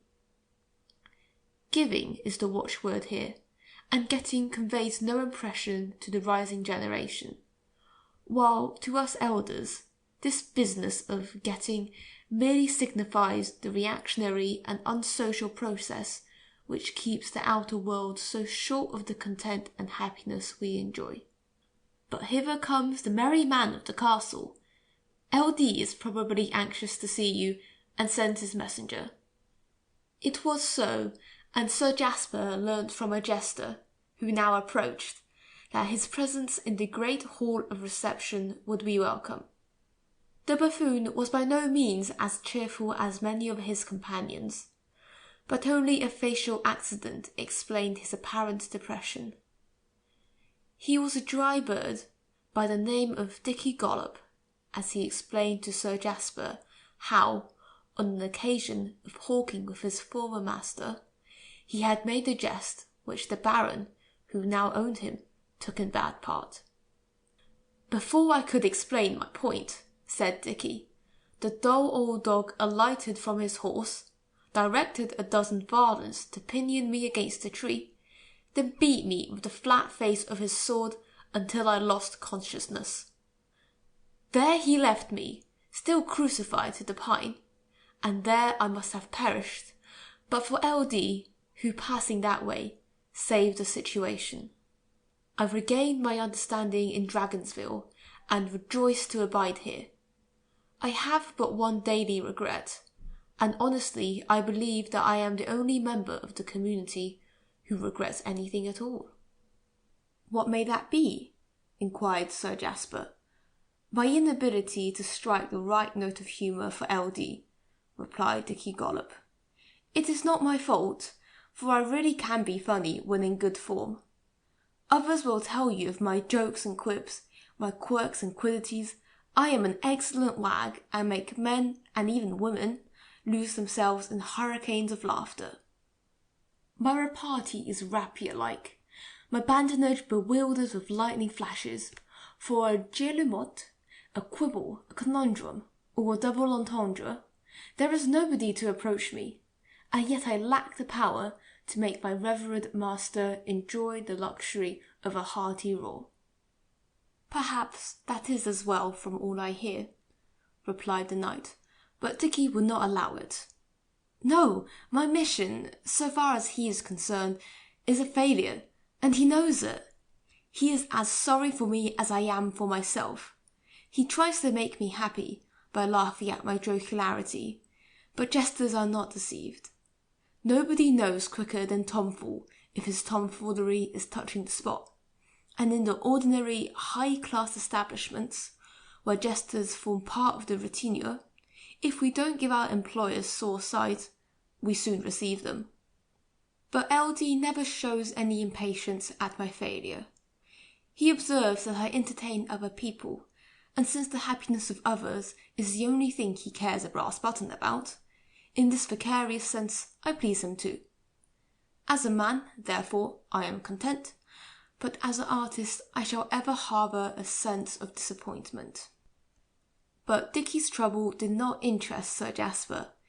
He was himself devoid of humour, and he could not find it in his heart to blame the Lavender Dragon's indifference. Many, he said, derive no great entertainment from the glib of tongues and often questionable drolleries of your class. If you do not actually irritate your master, you should be content. You are not an artist, then, ventured Dicky. No, replied Sir Jasper, I am a serious man engaged in making the world better than I find it. To be merrier is also to be better, declared the mirth-provoker. Man is the only laughing animal, and laughter is too little respected. Every child should be taught to laugh like a gentleman, since there are horrid forms of laughter, which might be cured in youth but not afterwards. Those who help the world to laugh, Sir Knight, are worthy of respect as great as the mighty ones, and the lovers of bloodshed and battle who help it to cry. At least that is LD's opinion, and I shall make him laugh yet if I break my heart a-trying. With that, they entered the draconian presence together. End of chapter 5.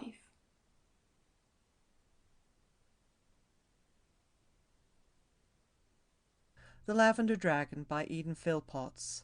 The dragon goes on explaining. Sir Jasper's host reclined amid a chaos of woolen cushions, each as large as a haystack. They were coloured amber and blue, jade green and orange. Thus they chimed pleasantly with the rose and delicate shades of lilac, which played in sparkling iridescence over the vast body of the Lavender Dragon. He had eaten his hay, and was now toying with a little mountain of sugared kidney beans piled up upon a plate of gold, while beside it stood an enormous silver goblet containing 50 gallons of cider. A girl sat on an ivory chair beside LD, and when the knight appeared she put her little hand on the dragon's paw as he extended his mighty claws to the sweetmeats in the golden dish. "No," she said, "you must not eat any more. They are horribly bad for you, and you know that Dr. Doncaster has told you these sugared beans should be taken far more sparingly. The dragon drew back his paw. "Let me present Sir Jasper de Pomeroy, my dear Lilian," he said, and then turned to the visitor. "This is Mistress Lilian Lovenot, so to call her, but she and I have reason to think that her real name is otherwise. However, time will show." The knight bowed, and the lady curtsied, and while they became acquainted, L.D. stealthily helped himself to some more beans. Indeed, he tossed a peck into his mighty mouth, and munched them quickly, his opal eyes on Lilian. She was a fair maiden, with rich auburn locks, braided into 2 heavy bands that descended below her knees. She wore cloth of gold that fitted close to her sturdy but beautifully modelled body, and the bright fabric was ornamented with emeralds only. Her face was strangely beautiful and winsome, and when her lips parted in a smile, a dimple of the most distracting charm twinkled upon her left cheek. Her eyes especially fascinated Sir Jasper, for they were in lustre and colour like aquamarines. She spoke in a soprano voice, and gave him her hand, which he kissed with courtly respect. They made a striking pair, and the dragon gazed upon them benevolently, but he presently interrupted their discourse, and bade Lilian leave him with his visitor. "Depart, dear Chuck," he said. "You shall become better acquainted with Sir Jasper anon. For the present he listens to me, and we have some ground to traverse. All that I must say cannot be spoken at a sitting, but if he is so disposed, we will make a beginning this afternoon." The maiden turned to the knight. "Do not let him eat too many beans, or drink too much cider," she said, and then she departed, while Sir Jasper had leisure to note the grace of her deportment and progression. "A blessed girl," said the dragon after Lilian had disappeared. "Beautiful both without, as you perceive, and within, as you shall find. Of her and her mystery more at another time. Now I will proceed with my own story, where I left off this morning.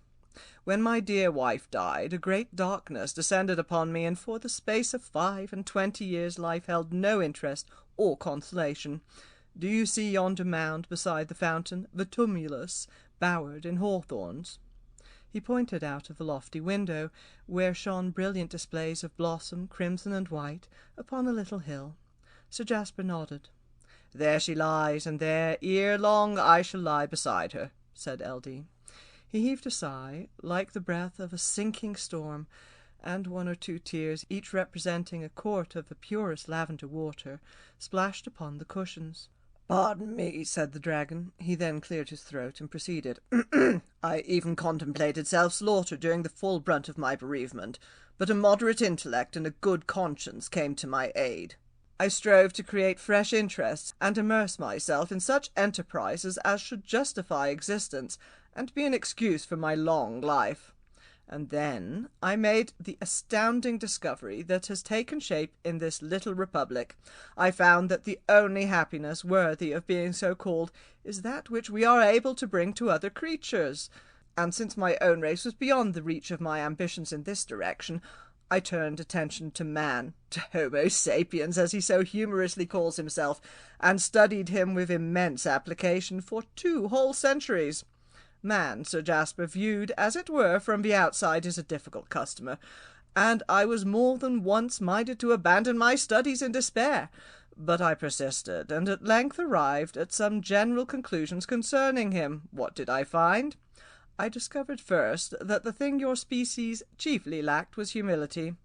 Man is far the vainest of created things, and his gift of reason, instead of balancing this defect, and helping him to see himself in a juster perspective with regard to his place in the cosmos, tends as a rule to increase his unfortunate arrogance and insensate pride.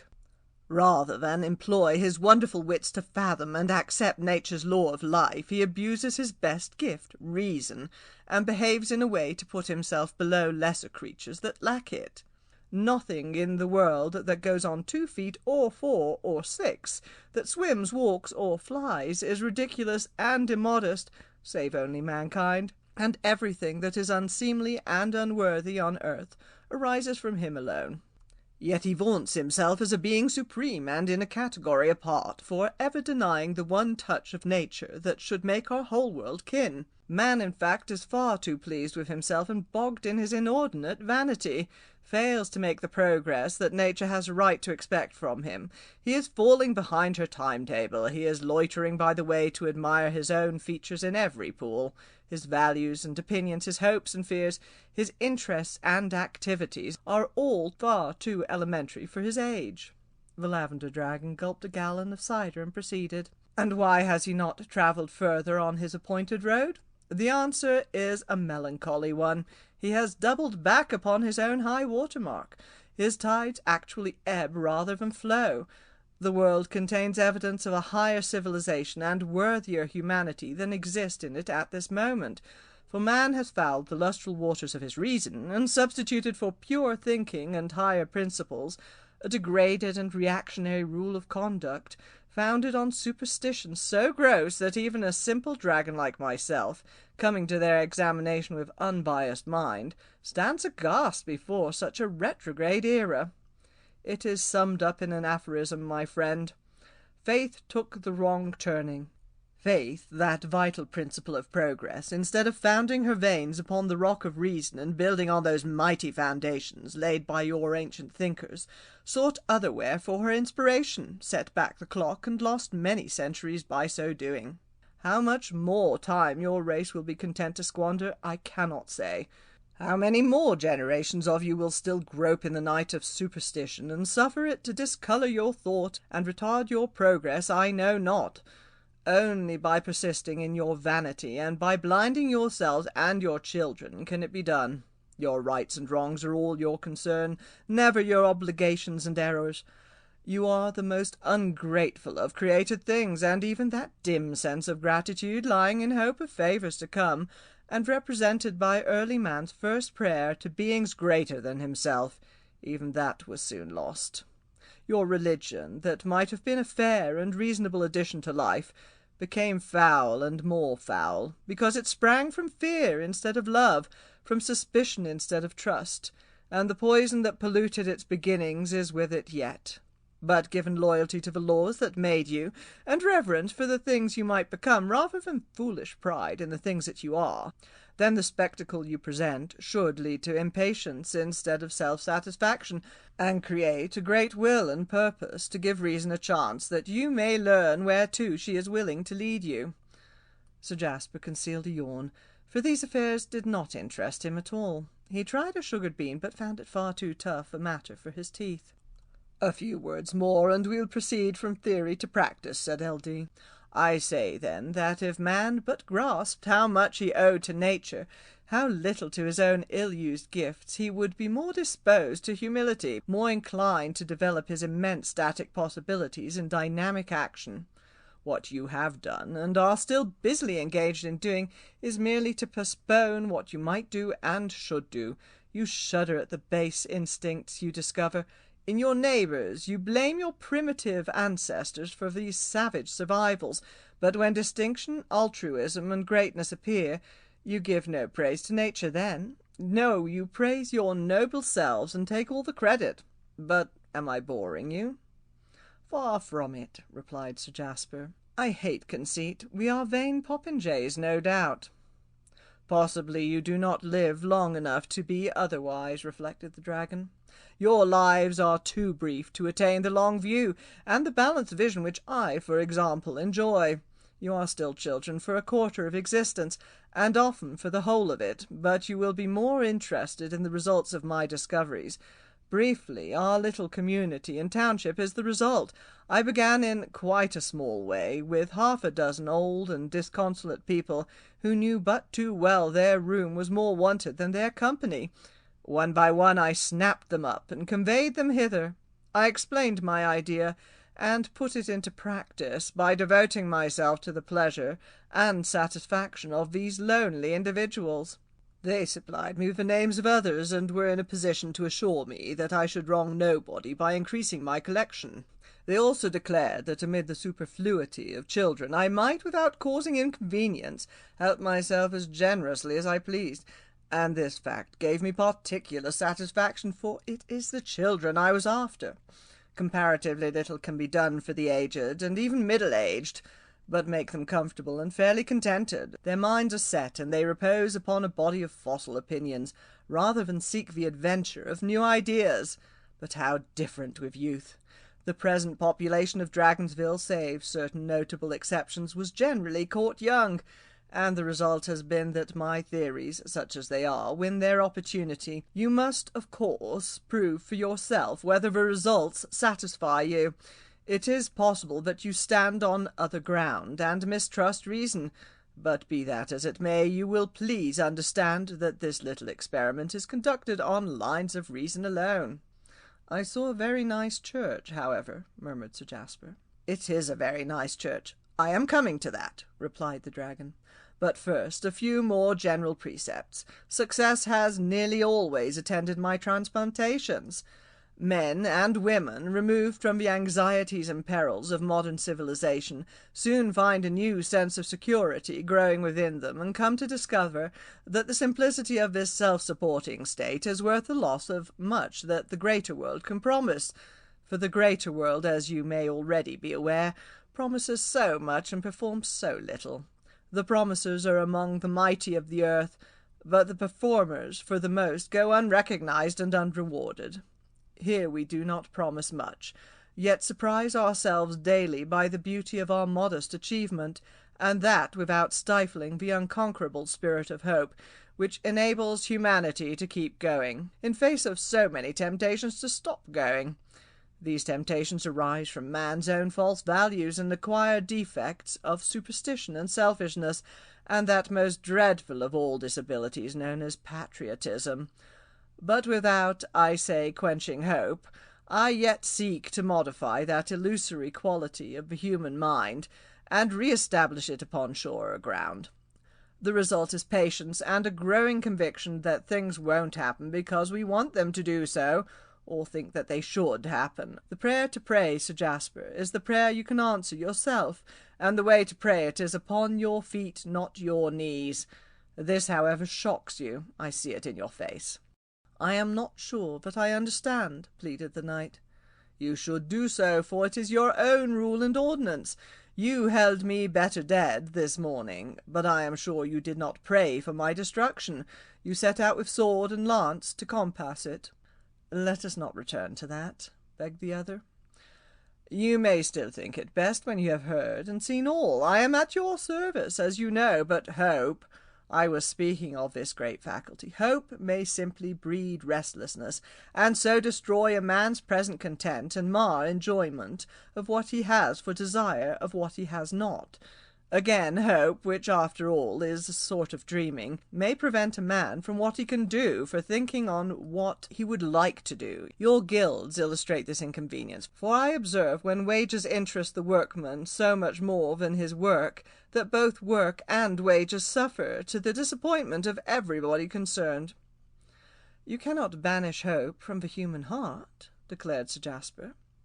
"I would as soon banish sunshine from the earth," replied his companion.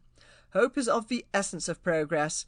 Hope is a precious adjunct of all reason. But the really hopeful thing about your lives is manifest in a great fact that you have yet to grasp. The very gold mine and treasury of human hope, confounding your pessimists and people with weak knees and little faith in your own destiny, lies in this, that reason, like everything else, is subject to change, and that the change, despite occasional and enormous relapses, none the less makes steady progress in well-doing. Reason's natural growth and motion is upward, not downward, forward, not backward. And they who flout reason terribly err, because they will not permit her to do that vital work which lies within her power. At present you are on the crest of a receding wave, and far beneath the high water mark that earlier generations of men have attained. But despair not. The tide is coming in, because it is a part of the great order of things that it should do so. You must judge what man can do by the best that he has done, not from the worst. You must admit that the best can be bettered. You must turn your faces to the dawn, rather than bury your noses in night and cry that the darkness thickens. You cannot stand still, and while men slip back, man goes onward under the impulsion of reason that makes for righteousness despite the cross currents of greed and superstition, vice and folly that seem to hide the fact. Herein lies the most valuable function of hope, to trust man and to trust his future. "And meanwhile what must we do?" asked Sir Jasper. "Be humble," replied the Lavender Dragon, "and instead of seeking supernatural guides, bend your glances to earth and learn that creatures far beneath you in the scale of existence can teach you exactly those things you most need to know. Instead of demanding assistance from higher beings whose purpose is obscure, whose friendship is doubtful, whose very existence is merely a matter of opinion, how far better to turn attention upon humble fellow creatures, whose manners and customs are plain to be observed, and whose lives command our admiration. Note yonder swarm of bees collecting in the foliage upon my wife's tomb. The unconscious altruism of a honey-bee, who does with her might what best becomes her during the short weeks of her existence, is an example so lofty that if it were practised by man, the face of this world would be entirely changed. You, my friend, have an ambition to leave the earth sweeter and richer than you find it, and that is exactly what the bee achieves in her own sphere, and what I strive to accomplish in mine. And where reason rules, such an ambition reacts most favourably upon those who persist therein, for it is the solvent of selfishness, the test and touchstone of character. As time passes and the emotion becomes a part of yourself, humility appears. You are emptied of any love for fame, power, or pelf. Room for happiness is created, and you find in a negation of personal good the truest happiness that man may enjoy, for only by individual self-denial can the sum total of happiness be increased. Such a protagonist is on the right road to justify his own existence, and help the flowing tide to new high levels, as yet beyond the reach, but not beyond the hope of reason. "And how does it work?" inquired the knight, whereupon his host drained his vast beaker and made answer. "My own modest experience appears to work well, but of course it is difficult to be sure if I am really in the right road. You might guess that, where everybody strives to be gracious and useful to everybody else, a condition so unusual in human intercourse would have cast the whole enterprise into confusion. But it is not so. The people are happy, and we progress in amenities of life. We live and let live. Consequently, we live and learn. Without a doubt, we are going ahead and getting cleverer in the art of a justified and dignified existence, and the people are happy, because if they were not so, none would stop in Dragonsville. But they remain, though under no compulsion to do so. They assure me that such a life as this meets their requirements and is well worth living." "They never desert you?" "Never.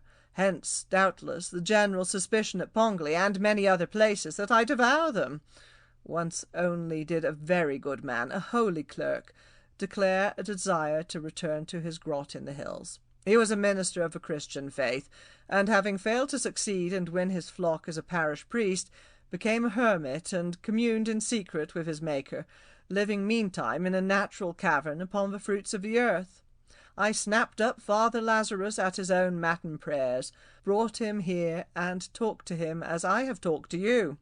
He was much annoyed at first, but soon calmed down and enjoyed our home comforts for a season. Then he showed uneasiness and a desire to return to the desert. Presently, however, thanks to his fellow men and women, not to me, he changed his mind on the condition that I would build him a place wherein he might worship his God, and advance the happiness of those who shared his religious opinions. I willingly agreed, for you must understand that I am no propagandist, but welcome any ideas which directly or indirectly advance happiness. Upon one point only was I definite, but that's another story and shall be told you at another time. Father Lazarus is a most excellent and high-minded priest, and we are close friends. The people respect him, and it is his custom to seek me on the first day of every month and devote a morning to my personal welfare. He much desires to convert me to his own predilections in the matter of religion, and since the effort is a part of his duty and gives him satisfaction, I always make leisure to attend his discourses." "You marry and are given in marriage?" "Certainly. Father Lazarus has celebrated many alliances, and the occasion of a marriage is always a day of rejoicing. I hope you may see such ceremonies. Our children will be a delight to you, if you are fond of children." "And now a delicate question," ventured Sir Jasper. "All you have told me, Sir Dragon, is of deep interest and instruction, but it is my habit of mind ever to look forward. What of the future of your colony? You, I take it, are but mortal, and cannot live forever." "The future," replied L.D., "must look after itself, as it always has done and always will do. I have never been one to bother my brains about anything but the present. I trust the future handsomely, as you already know, but my own concerns have been with my own few centuries. When I die, probably in a year, or it may be 2, I shall be laid beside my wife, and having planted hawthorns over me, the duty of a community, so far as I am concerned, will be at an end. The greater duty to themselves I do not seek to influence. Some will probably desire to remain, others to return to the larger world and the complexities of a higher civilization than ours. Probably Dragonsville will disappear when the walls return to the earth from which they were raised, and if a measure of what I have endeavoured to do and advance is carried into the greater world and proves in its small way of any service, I shall not have lived in vain." Sir Jasper nodded. "I am deeply impressed and much edified," he declared, "but I do not think you must ask me to stop with you. To break a precedent is a pity, and the life frankly invites me by reason of its simplicity, dignity, and general charm, but my aim and purpose have ever been to redress wrong and fight evil. Here things are so happily ordered that an armed knight, a man of war such as myself, whose business is to destroy the enemies of mankind and strike bitter and bloody blows that the world may be cleaner, safer, and happier, such a man, honourable dragon, would find nothing to do in this place." "Why not beat your sword into a ploughshare, your lance into a pruning hook, your armour into kitchen utensils?" asked the other. "I can imagine your silver helmet making an exquisite holder for a pot plant in the boudoir of my dear Lilian." A slight warmth of colour mantled the cheek of the hero.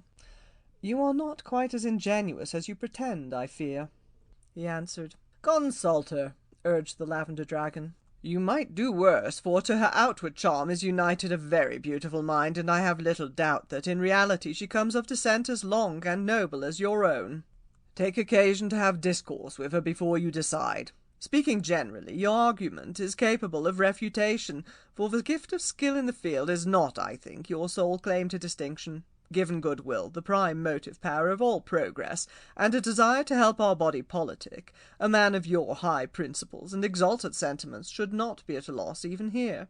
I, for example, shall beg you to throw light upon much that puzzles my dragon mind.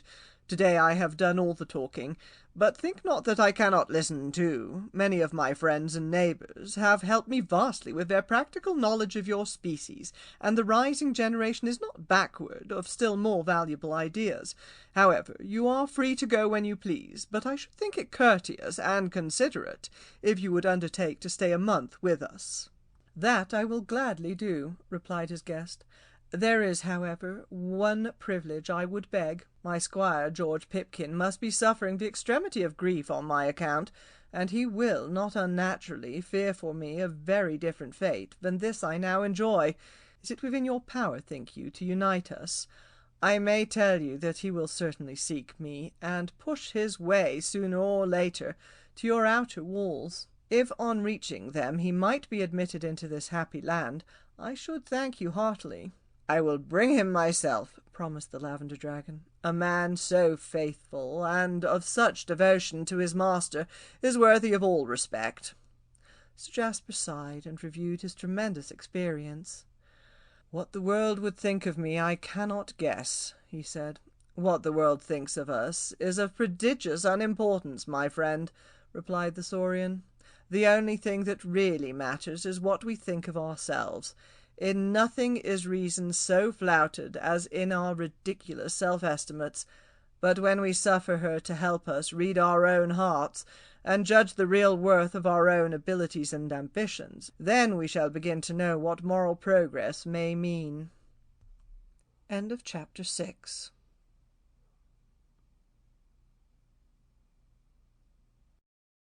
The Lavender Dragon by Eden Phillpotts. Great news for George Pipkin. Early on the morrow the Lavender Dragon set forth to seek George Pipkin, and after sleeping soundly in a most comfortable and cheerful chamber, the latest arrival at Dragonsville went among the people and saw and heard much that gave him pleasure. His host had not returned at the hour of midday dinner, but certain elderly and dignified persons of both sexes joined Sir Jasper at the meal. He found Father Lazarus, the priest, to be of a party, together with Nicholas Warrender, the seneschal, a grey-haired dame or two, and an old but venerable man whom the others addressed as Sir Claude. There were also present Amory Doncaster, the Lavender Dragon's doctor, and Lilian Lovenot, who, radiant in a gown of azure blue, decorated with pearls as large as filberts, sat beside the newcomer. Conversation proved by no means parochial, and his new friends manifested great interest in Sir Jasper's professional experiences and the doings of the outer world. The old people expressed a hope that life ran in more gracious channels than of yore, and that he found an increase of prosperity and happiness upon his travels, while when he confessed that new wars were in the making, and new discontents battering and bruising humanity on every side, the younger men and women present declared their impatience and indignation at the slow progress of the race. "I cannot but think," said Lilian Lovenot, "that a time is near when the rising generation of Dragonsville will be called to abandon this life of ease and happiness, and go forth to carry the principles and theories of L.D. into the outer darkness." "A tremendous opinion," replied a youth by the name of Howard Harris, "but it may come to that. We have all made one another as happy as it is possible to be at Dragonsville, and for my own part I sometimes sigh for other fields wherein to conquer." "Or be conquered," said Sir Claude, and looking upon him the younger knight observed the first face in this city which betokened a mind not wholly at rest. After the meal was ended, Sir Jasper, his fellow knight, and Lilian walked to the grave of the Lavender Dragon's wife, and sat upon it under the shadow of the flowering shrubs. Then Sir Claude, having found that his own adventures in chivalry belonged to a period far anterior to the visitors, explained the reason of that settled melancholy which appeared upon his grey and wrinkled countenance. "I am Sir Claude Pontifex Fortescue of the Strong Shield," he said, "and it was I, Sir Jasper, who 60 years ago laid lance in rest against L.D. That awful error of judgment has haunted me and cast the sour shadow of remorse upon my long and, I hope, subsequently blameless career." "I did no less in thought," confessed Sir Jasper. "My one desire was to slaughter this prodigious person and cut his head off. Surely he is the last to blame you, or harbour any suspicion of resentment. It is summed in a word, Sir Knight. You and I knew no better. I will go further and declare that there was no reason why we should." "Exactly, and he has told you so 12 times, Sir Claude," added Lilian. "It is irrational of you to harbour this sorrow for more than half a century. You merely scratched his side, and did not shorten his precious life by an hour." The ancient knight only shook his head. "I deserved death, for he strove to address me before I charged, and I would not listen." "But he spared you to be useful, and no doubt you have been useful," suggested Sir Jasper. "He has," vowed Lilian. "L.D. himself declares that Sir Claude has been his right paw for 60 years. But Sir Claude dwelt morbidly on the details of that far-away disaster. "He merely thumped me. Then he brought me here, healed my bruises, and exalted me into a position of trust and honour. Would that I had been worthy of such forgiveness, my friends." He refused to be comforted, and presently Sir Jasper and Lilian left him still sighing to himself, and went their way through the gardens of a castle. "Come and look at our carpet bedding," suggested the beautiful maiden, and her companion soon stood where 25 gardeners were busy arranging a little horticultural surprise for the dragon on his return. Sir Jasper, however, was no authority on these subjects, and he turned the conversation into more personal channels. Lilian, at his entreaty, related the brief particulars of her own career as far as she remembered it, but she shared the dragon's opinion concerning her advent into the world, and agreed with the inhabitants of Pongley in the Marsh that the excellent Lovenots were not her parents. "I loved them dearly," she said, "but I never felt toward them as a daughter, and when L.D. discovered me weeping at the well, he knew, by a marvellous intuition peculiar to him, and doubtless the result of his vast experience, that I was no true child of a hamlet." "Here you are happier?" inquired the knight. "It may sound ungrateful, but I am. I do love comfort and cleanliness, and I am afraid luxury," confessed Lilian. "Silk next to the skin, swan's down to sleep upon, crystal to drink out of instead of clome, and so on. Weak, very weak, Sir Jasper."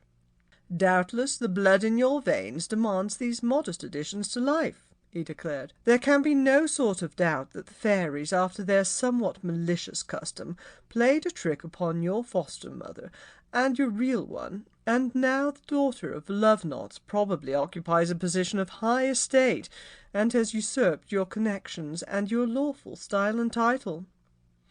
"It may be so, but I am perfectly happy here," said Lilian, "in the fragrant atmosphere of the Lavender Dragon. We live a life of such fine quality that no distinction could better it. I naturally mourn my own dear parents sometimes, and wonder what they make of the girl who bears my name, whatever that may be, but I dare say they have found a better daughter than I should have been to them." "That is quite impossible," he asserted, and was lost in thought for the space of 20 minutes. Sir Jasper then spoke again, and put a question. "Is it beyond reason that I should be permitted to gaze at your left elbow?" he inquired, and the lady started at a request so unusual. "Who told you about that, Sir Jasper?" she asked in her turn. "Nobody told me anything, fair mistress, but as they say, the world is small, and I have in my mind a noble West Country family who lost a daughter and found a changeling under somewhat distressing circumstances about 16 years ago. The changeling ran away with a wine drawer when she was 15, and no great search was made to find either of them. The noble family of the Tracys, who are always said to have the wind in their faces, happen to be neighbours of my own kin, and we are therefore familiar with the tradition among them. The eldest son always exhibits a birthmark on his left shoulder blade in the shape of a poignard, while the eldest daughter's left elbow never fails to reveal an auburn mole in shape of a cuddy wren. Lilian's aquamarine eyes shone like ocean pools when the tide is out, and she exhibited the wildest astonishment. "But I have little wren upon my left elbow," she cried. "Then you are the vanished daughter of the far-famed Lord Meavybrook, of the family of Tracy in the West Country, whose manor adjoins our lands of Pomeroy. I salute Mistress Lovenot no longer, but the Honourable Camilla Petronell Thomasin Tracy, and kiss her hand." At this dramatic moment a shadow fell upon the carpet-bedding, and the aerial music of the Lavender Dragon's wings announced his return. In a few moments he had descended, whereupon George Pipkin and his roan charger reached the ground together. Instantly George perceived his master, and, rushing to him, praised God and flung himself at Sir Jasper's feet. The knight raised his squire, cheered him heartily, bade him rejoice, assured him that all was well, and presently surrendered him to the good offices of half a dozen friendly spirits who hastened to pleasure the new arrival. The translated maiden meantime attended upon the dragon, and after L.D. had enjoyed a mighty meal of hay and fine oats, informed him of the amazing discovery concerning herself. He was gratified, but by no means surprised, and when Sir Jasper returned from a talk with George, all particulars were demanded. The knight, however, could add no more to the story than he had already told. He was permitted to study the white elbow of the lady, and there, exquisitely fashioned by nature's self, appeared a wee cuddy wren that, upon the milky purity of the skin, suggested an agate cameo carved by a master's hand.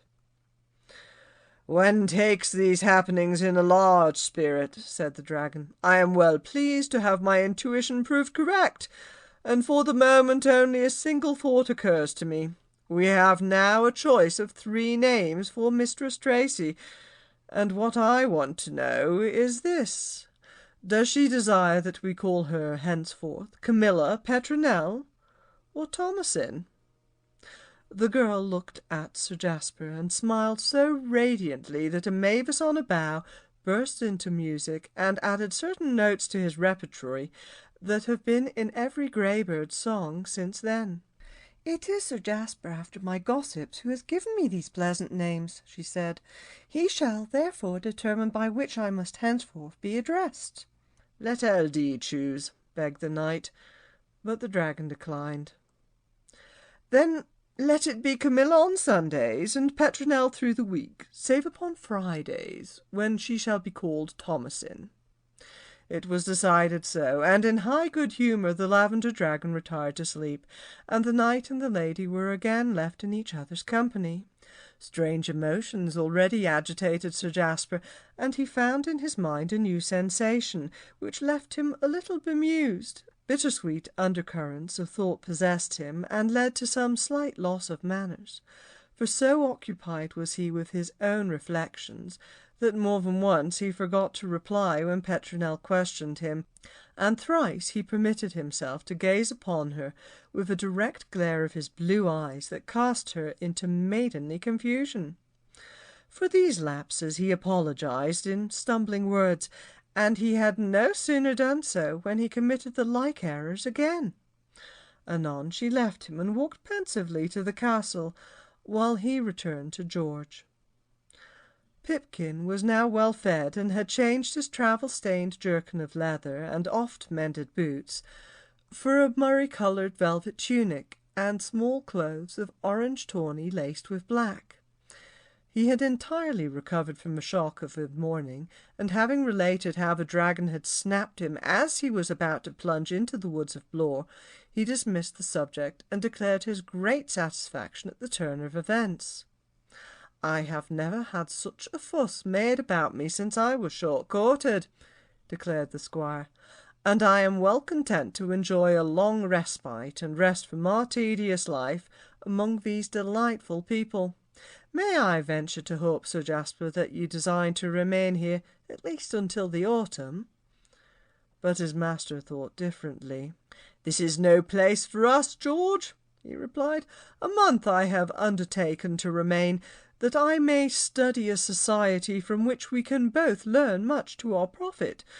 But that done, we take the road. We are men of war, and there is nothing that we can accomplish to add to the perfection of this peaceful community. We will therefore glean what wisdom we may, and fortified thereby, return to our own good work." Pipkin, however, secretly hoped their visit might be prolonged, and then a curious accident brought the squire face to face with one whom he had known in the outer world. They were strolling down a little street together, wherein every house seemed to smile an invitation upon them from its open door and cheerful countenance, when, out of a cot, in whose garden towered purple columbines above a bed of rosemary, there tripped a young woman and 2 children. She was dark and comely, with black hair, brown eyes, and a skin as ruddy as a burning spate. The youngsters were like her, a pair of bright-eyed boys with laughing eyes. "Odds bodikins!" cried George. "Here is Sally Slater, the widow of Westfell. What chance has brought her to this happy valley?"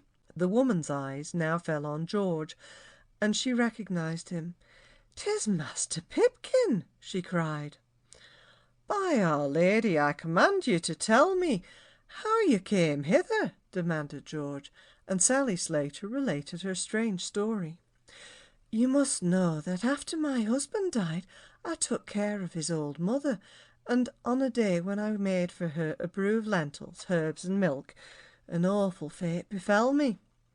I was engaged in my cooking and thinking with tears of my departed spouse, when into my cabin burst 6 strange men. There was a witch hunt through Westfell, and seeing me about my pot, the cruel wretches leapt upon me and haled me before a judge. As ill fortune would have it, a black cat with green eyes purred upon my hearth at the time, while in a corner, for I was ever a cleanly woman, there stood a great birch broom. Here was sufficient evidence to endanger my existence, and after I had sworn by the blood of our Saviour that I was no witch, and had never in all my life held commune with the fiend, they put me to the torture to make me confess. They thrust me into a chair of sharp steel spikes. They dropped boiling oil upon my legs and bosom, and held a lighted taper under my armpits. And then, after striving with my poor might to hold to the truth, my body's grief was too great, and even for the brief respite which I knew was all that remained, I lied and screamed out that I was indeed a witch. Sir Jasper regarded poor Sally with sorrow. "It is even so with thousands," he said. "For the brief surcease of their agony, tormented flesh cries out a falsehood, and so men and women without number are forced to say what is false and condemn themselves to death, while those who think they do God service rejoice and cast the unfortunate innocents into the fire. The popes of Rome swept away that legal justice enjoyed by all accused persons under pagan law, and our most earnest Christians have sent innumerable harmless men and women to the flames on this account. Fear was responsible for these cruelties, and fear makes all men unjust. Fear surely must it have been that caused Elisha to consign the children to the bears, though why he was alarmed at 20 noisy youngsters we shall never know. And the men who have accomplished these dismal feats were the salt of the earth. The good Bishop of Treves burned 6,500 parishioners and desolated his diocese. Nicholas Remy, a pious and, I believe, a pleasing person in his home, roasted over 800 of his poor and powerless fellow creatures. One remembers also that admirable Protestant jurist, Benedict Carpsaw, who not only read the Holy Bible from cover to cover 53 times, but also passed 20,000 sentences of death on witches and sorcerers.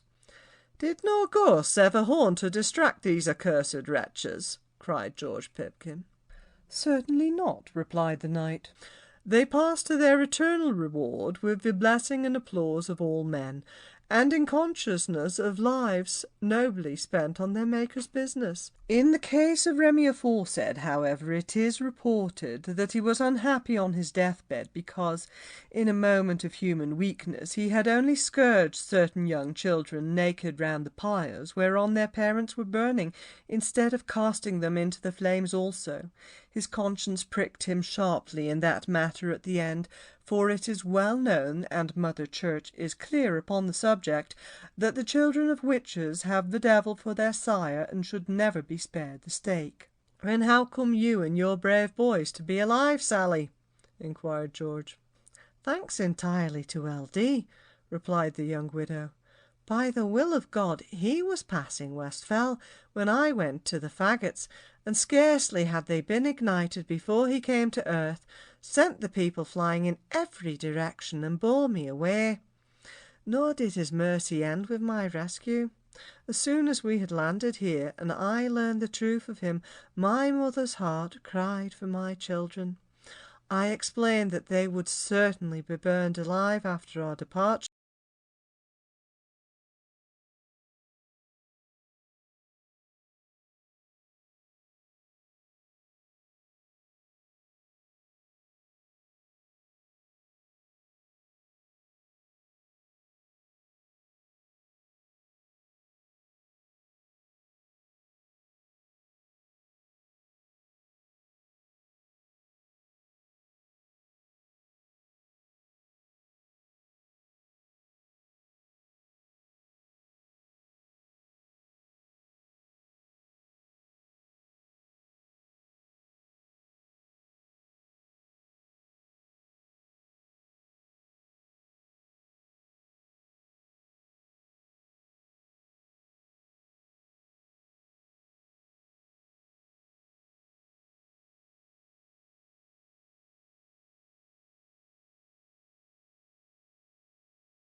The Lavender Dragon by Phillpotts.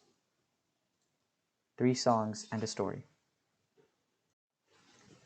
This being no tale of love, we are not so much concerned with the swift and ingenuous romance of Sir Jasper and his honourable lady, as challenged by the result of their common passion. Nor can we dwell overmuch upon the less emotional love-making of George Pipkin, who, before he had resided a week at Dragonsville, was resolutely courting Sally Slatter and winning the affection of her sons. Sir Jasper now found himself at odds between love and duty, yet opposed the one against the other with diminishing zest, for, as time passed, he could not fail to observe that the maiden of his adoration was by no means impatient of his company. The knight's cheek grew lean and his blue eyes became anxious. He had little intelligence, but a conscience of almost morbid activity, and at first he suspected the whole business to be enchantment, a possible vial of the Lavender Dragon to detain him indefinitely, fog his senses, and deaden his soul to the clarion of duty. But though enchanting, there was nothing in the attitude of Petronel to suggest that she played a part, endeavoured to enchain Sir Jasper, or come between him and his appointed task. Indeed, she delighted to hear of his modest achievements, and gave it as her opinion that his career had only just begun. His aspirations were her own, for now she openly longed to be of use in the world and carry the lessons learned at Dragonsville, Devonshire, at some future time. To do good is an art, she declared, and needs as much practising as any other. It is, indeed, because the beginner often makes such a mess of it that many are choked of well-doing altogether and turn to other easier pursuits. It is understood, she continued, that so long as Ld shall live, I do not leave him, and much I wish, dear knight, you found it possible to make the same promise. To think of the world without him is to think of a very sad thing. But he is rarely mistaken, and in his opinion he will pass during the spring of next year. Then such as desire to stay and proceed with their lives after his fashion will do so, but not a few of the rising generation propose to explore the world. Whether their discoveries will turn their feet hither again, who can say? For my part, I was in a mind to stop among those I love and cherish here. But after your astounding information, it is clearly my duty to go home, reveal my birthmark, and claim my parentage. I agree with you, Camilla, declared Sir Jasper, for it was a Sunday on which these words were spoken, and the knight and the lady returned, side by side, to the castle from morning prayer. It is our Lavender Dragon's own wish that I should do so, she continued. Indeed, since he has learned the truth about me, he has even raised the question whether I do well to tarry at all. But my father and mother have waited so many years that it cannot harm them to bide still longer in ignorance. And I will never leave Ld while he lives. I owe him the little wisdom I possess, and I shall strive to plan my future life by his precepts wherever I may spend it. A vision of amazing beauty stole into the thoughts of Sir Jasper. He pictured himself returning to the West Country with the bride. He saw the great houses of Tracy and Pomeroy gloriously united. He pictured the joy of all concerned, the rejoicings, the largies flying in silver showers, even the red Devon ox roasted whole, and the Morris dances, cudgel play, bull baiting, and other delights of merry England, proper to such an occasion. Incidentally, he saw a ring fence around the 2 manors, but he kept these dreams to himself. He had reached a stage at which the next step must be declaration of marriage, or speedy departure, and he suspected that the lady was of the same opinion, but still he hesitated. until it wanted but 3 days before the month was ended and his undertaking to remain at Dragonsville absolved. He felt in dire need of another opinion at this juncture, for spiritual uneasiness overtook him in the night watches, and he doubted whether these earthly ambitions much became him.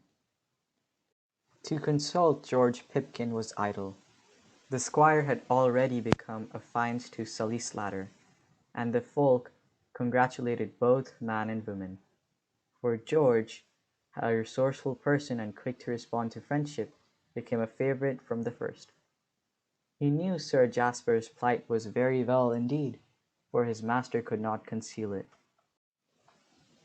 In truth, everybody was alive to the situation, and when finally the lovesick fellow determined to lay the matter before L.D. himself, his host showed no surprise. They spoke together after Knight and Dragon had bathed side by side in the great central fountain, before breakfast on a cloudless morning of July, and while the rising sun glittered over the rose and azure scales of the larger animal and quickly dried them, Sir Jasper, having resumed his garments, explained the problem and humbly invited comments and a solution. "I, of course, am an intellectual, and apologize for it," answered L.D. "It is comparatively easy to write or lecture, eat hay, drink water, and tell everybody else what they ought to do. This rule of life gives those who practice it enormous satisfaction, and reduces them to suppose that they are the only people who really much matter to the cosmic scheme. But as I find out that to devour red meat, drink red wine, and do things, instead of telling other people to do them, is much more difficult, my admiration has always been reserved for such as themselves attempt to advance the work of the world. To pull down is easier than to build up, and I am entirely on the side of those who would build, even if their building be faulty, while they who snap and snarl and spew opposition on everybody who is honestly seeking to help distracted humanity, leave me cold, even for the cold-blooded reptile which I happen to be. In a word, it may be said that the heart of man seeks to build, while the brain of him is chiefly concerned to destroy the existing order. Both are right and both are vital, and when they work together in the light of reason, good things must happen. But when will they? Now, you are the thick-headed, but warm-hearted, order of men who want to get on with it. And you have fallen in love with a maiden suited to you in every possible way. She belongs to your own order, though that matters nothing. But what does matter is that she also belongs to your own sort of intelligence. She prays to the same God, as far as it can be said that any two people have the same idea of what their Maker means. She enjoys the same humanist outlook. She resents the same wrongs and evils. She is quite as determined as yourself to leave the world better than she finds it. What more seemly and fitting then, than that you twain should wed and presently go forth, nerved and heartened each by the other, in the glory of shared love, a shared trust, and a shared duty to the world? She has already made you happier than she found you, though at present you do not look it, and you have brought into her delightful life a deep and mysterious quickening and wakened her noblest emotions. Thus you have both made the world happier than you found it already, and what is worrying you is chimera, a vague and futile echo of that melancholy hoot, a vanished order of Christians erased from their burrows, caves, and catacombs. The idea of these estimable but mistaken Cenobites you will recollect. They held no happiness seemly in this life, and accounted human love the invention of the devil.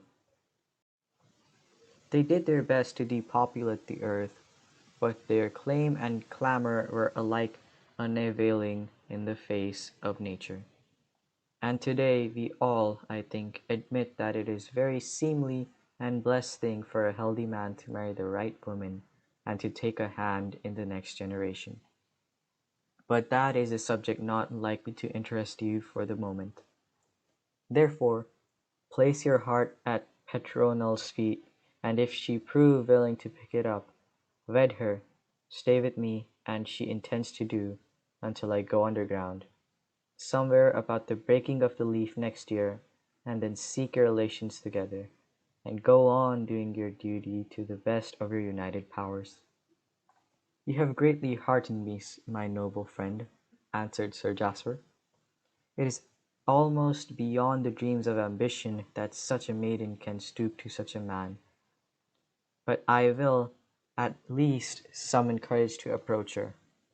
And if the answer doom me to everlasting sorrow, you will not take it amiss that I mount my steed, don my armor, and go hence. Certainly not, replied the devious dragon, who already knew that Petronel loved the lad with devotion. If ye say you nay, I shall be the first to speed the parting guest. Within a week, however, the young couple were betrothed, much to their own delight and the satisfaction of their entire community. The Lavender Dragon, who never lost an occasion to bring his friends together, proclaimed a banquet and entertainment of unexampled splendor to celebrate this engagement. And it was swiftly planned that both Sir Jasper and his squire should be wedded in the same hour. Upon a day after the harvest had been reaped, Nicholas Warrender, the dragon's old seneschal, was master of the ceremonies on the occasion of this public entertainment. All Dragonsville came to L.D.'s revel, and features of the joyful event were certain performances which followed a great midday meal. There was dancing, there was singing, there were athletic sports, trials of strength and dexterity. But the special attraction, and that most vividly remembered, remained to the credit of Sir Jasper and his bride, George Pipkin and the Lavender Dragon himself. The knight, his lady, and his squire each obliged with a song, while L.D. told the people a new story. Sir Jasper betrothed and sang first, and accompanied herself upon a lute. The lyric had been composed for that instrument, and Petronel sang with great charm and natural feeling, though, as she confessed, there was nothing to admire in either the words or the music. Yet it happened that this was the only song she knew. Her foster mother had taught it to her in childhood. Song for a Lute. Marjorie, Merrill, and Aveline, and rarest, fairest Aveline, loveliest maids that ever were seen, loveliest ever seen, wandered beneath the hunter's moon, the red, uprising hunter's moon, for to find the fairies and beg a boon. Ting-a-ling, ting-a-ling, ting-ting, ting-a-ling, beg for a pixie boon. There came a boy along the way, a pretty boy along the way, and Marjorie stopped with him to play. Marjorie stopped to play. Her sisters went through Dimpsey light, by Dingle's dim through Dimpsey light, and tears of one were falling bright. Ting-a-ling, ting-a-ling, ting-ting, ting-a-ling, tears they were falling bright. A convent by the way they trod, the dark and dusky path they trod, drew weeping Merrill at the will of God, Merrill by the will of God. She entered, and she bides there yet, a sainted nun she bides there yet, for love of the boy that Marjorie met. Ting-a-ling, ting-a-ling, ting-ting, ting-a-ling, boy that Marjorie met. But Aveline by beck and glen, by starry beck and moony glen, won the halt of the pixie men, haunt of the pixie men, and thus spake they to Aveline, to rarest, fairest Aveline. When the king sees you, he'll forget the queen. Ting-a-ling, ting-a-ling, ting-ting, ting-a-ling, king shall forget the queen. Everybody applauded Petronel's song, and refrained from criticizing the song. But Sir Jasper held the accompaniment to be very beautiful, and the dragon, who used an ear trumpet on special occasions, declared the melody tuneful, and hoped that the lady would sing it many times to him, so that he might better appreciate it, for of music he knew nothing. Then Sir Jasper, having indicated to Petronel that the tune which she must play upon her lute to accompany the song, made ready.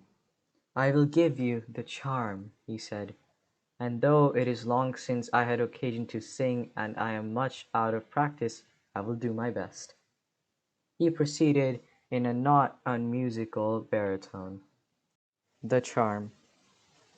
When scoffers drone their litany, and pray, "O Father, grant that we From airy mouse delivered be," go seek the charm.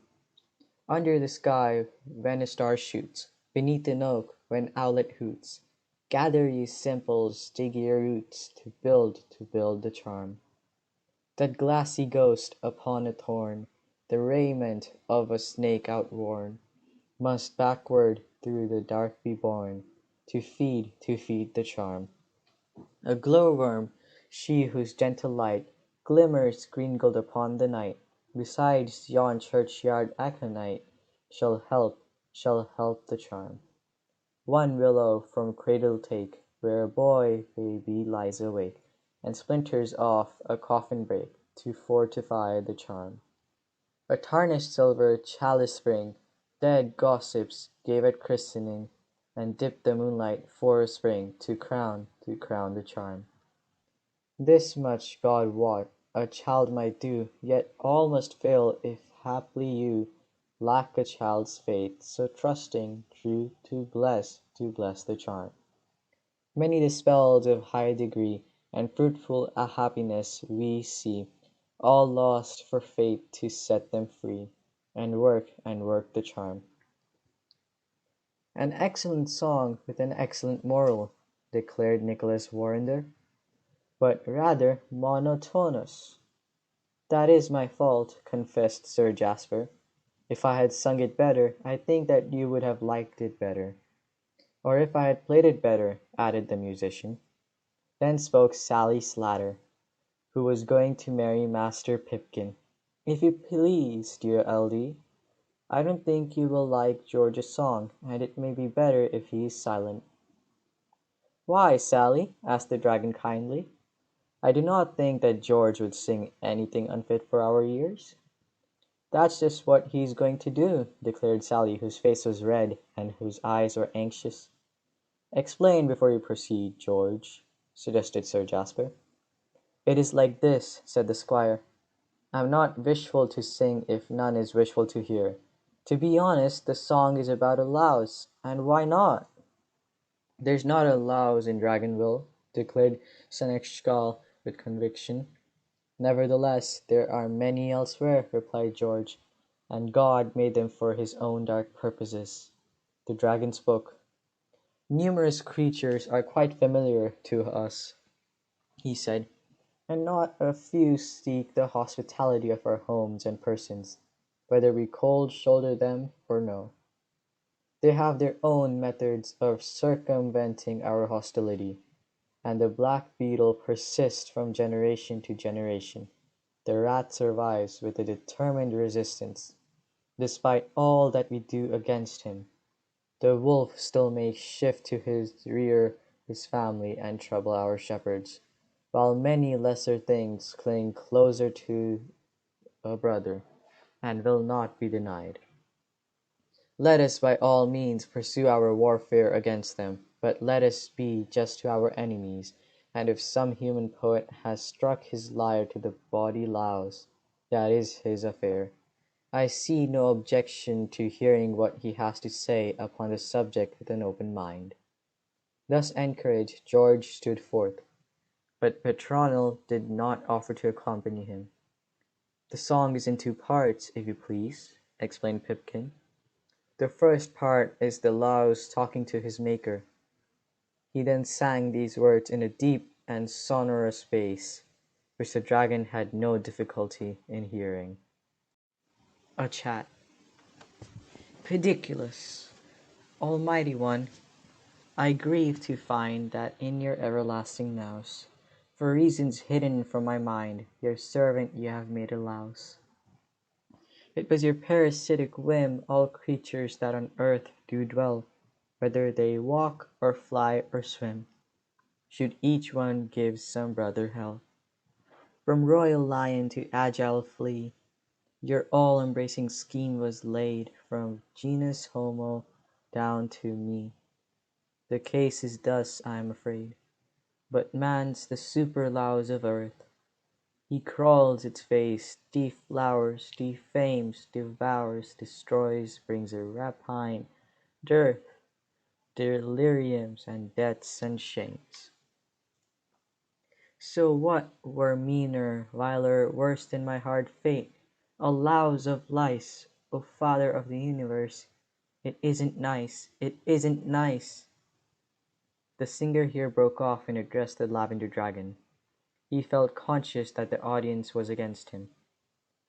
That's what the creature said to the Creator, Your Honor, and now, whether they like it or no, I'm going to sing what he got for his answer.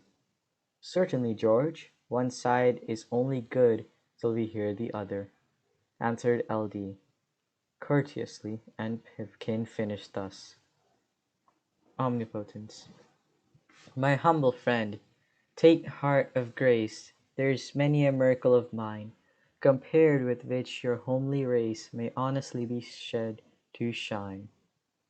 You are a polished gem beside the micrococos I have made.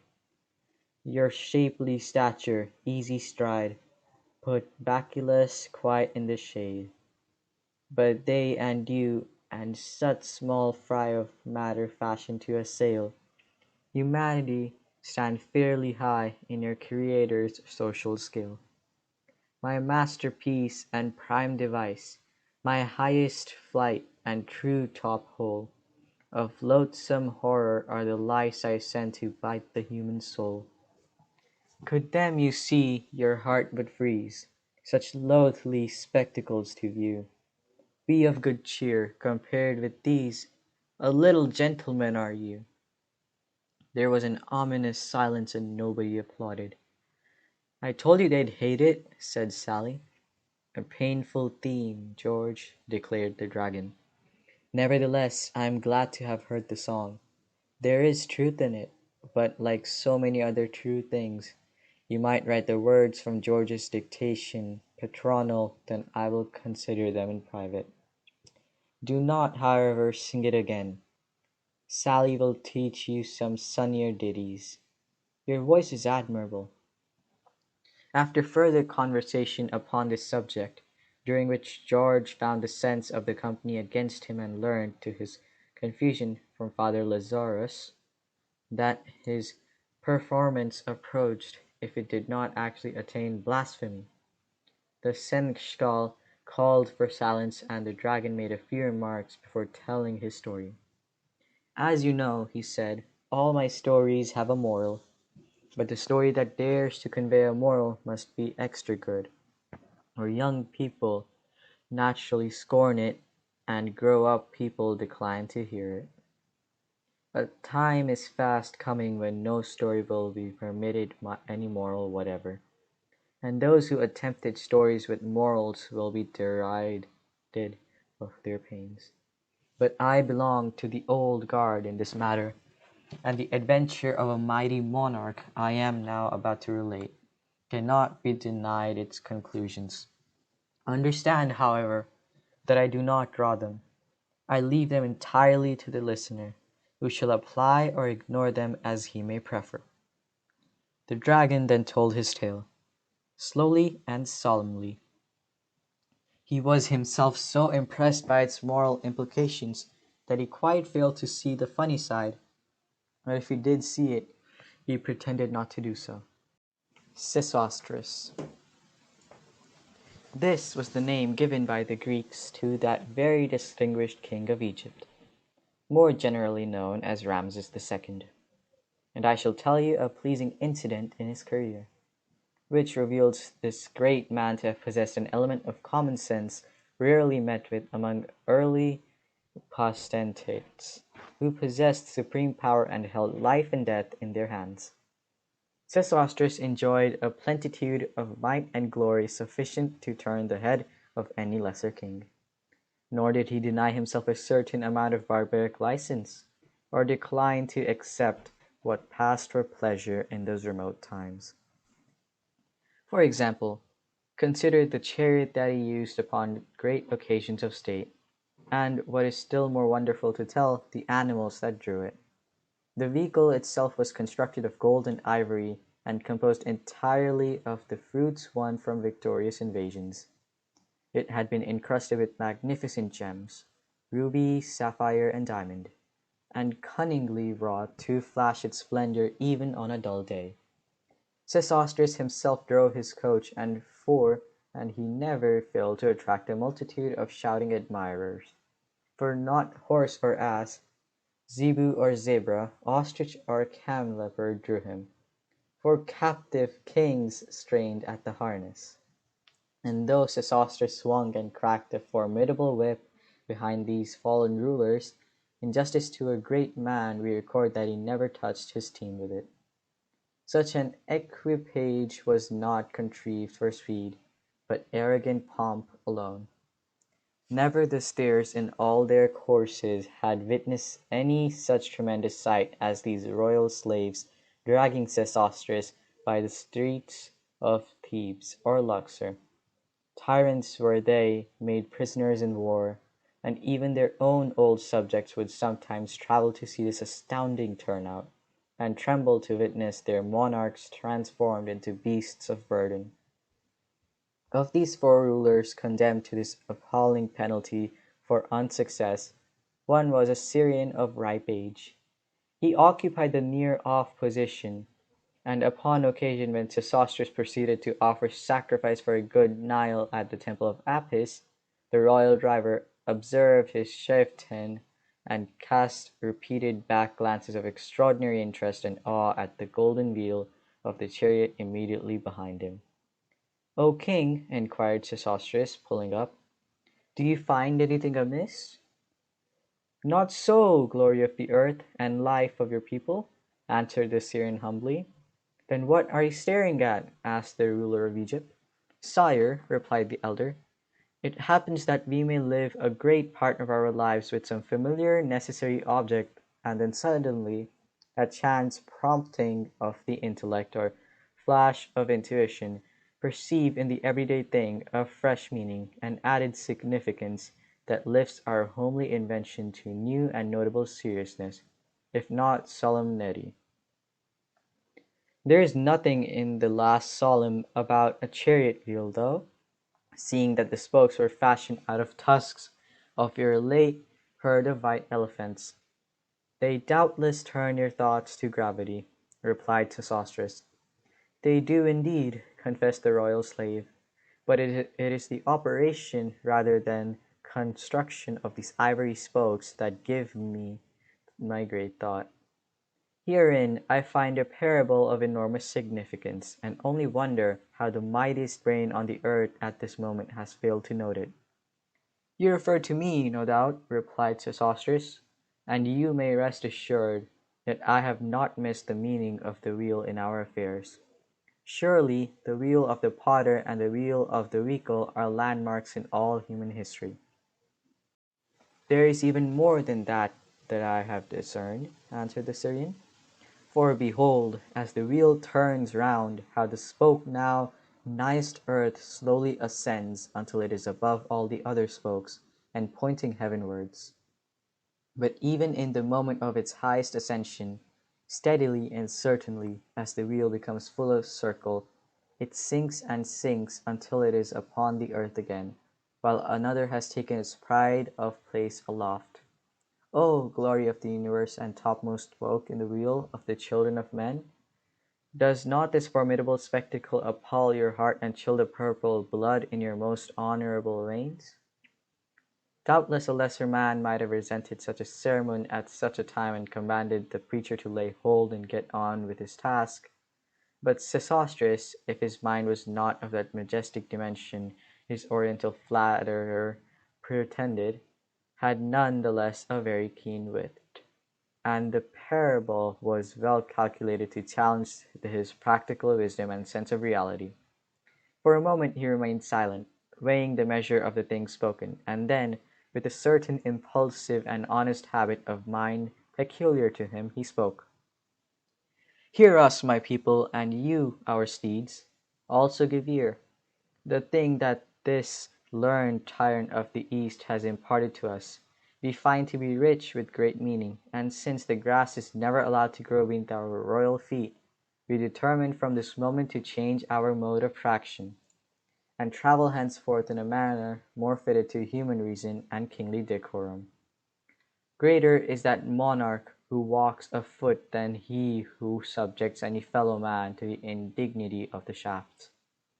Amazed, all listened, and when Sesostris turned to his captives and spoke with a swift and regal generosity.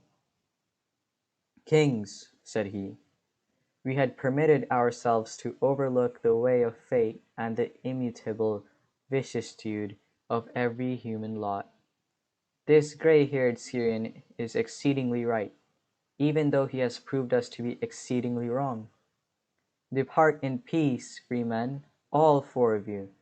Return to your nations that you may govern them with justice and mercy, and take along with you from our treasure houses wondrous gifts for each wife and child, together with rations for your journeys and an escort worthy of occasion on its demands. And nevermore in this our little uncertain life let warfare and hatred arise between us to mar our future friendship." He descended from his chariot, embraced each bewildered monarch, and kissed the aged Syrian on both cheeks. Then, raising his hand to stay the shout of applause lifted around him by the younger generation of his people, for his counselors were rather quiet, he spoke again. "Henceforward, Egypt, when our chariot passes in affairs demanding circumstance and glory, it shall be drawn by 2 grey donkeys, in token of that common sense which is at the root of all progress honestly to be described as royal, and may they never find any need to talk to us." This ended the story of the Lavender Dragon, and the company streamed out of the castle grounds to enjoy dancing, archery, quarterstaff, and other diversions. L.D. himself presented the prizes, a bunch of flowers for each maiden, a wreath of oak leaves for the men. End of chapter number 8. The Lavender Dragon by Eden Phillpotts. Another Dragon. The event of the autumn at Dragonsville was the erection of 2 dwellings, one for Sir Jasper and his bride, the other for George Pipkin, Sally Slater, and her sons. According to the custom of the country, Sir Jasper was allowed no hand in his own habitation, but he worked as diligently as the rest to make his squire's future home both dignified and comfortable.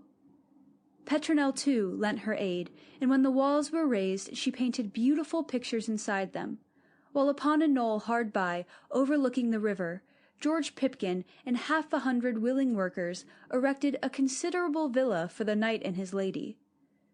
The weddings were arranged for an early date in October, but while yet the sun held strength to make the autumn foliage gay and gild the ripening berries on briar and thorn, there came a remarkable visitor to Dragonsville. At dawn, on a cloudy autumn morning, a strange dragon was seen bathing his mighty limbs in the great central fountain, and while the creature appeared to be smaller than L.D., none could fail to observe a certain family resemblance.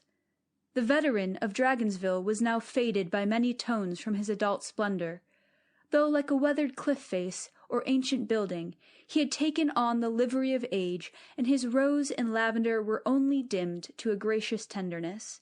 Yet one observed in the active newcomer a similar scheme of decoration, albeit in his somewhat stark magnificence he compared with the Lavender Dragon only as a new masterpiece resembles the old.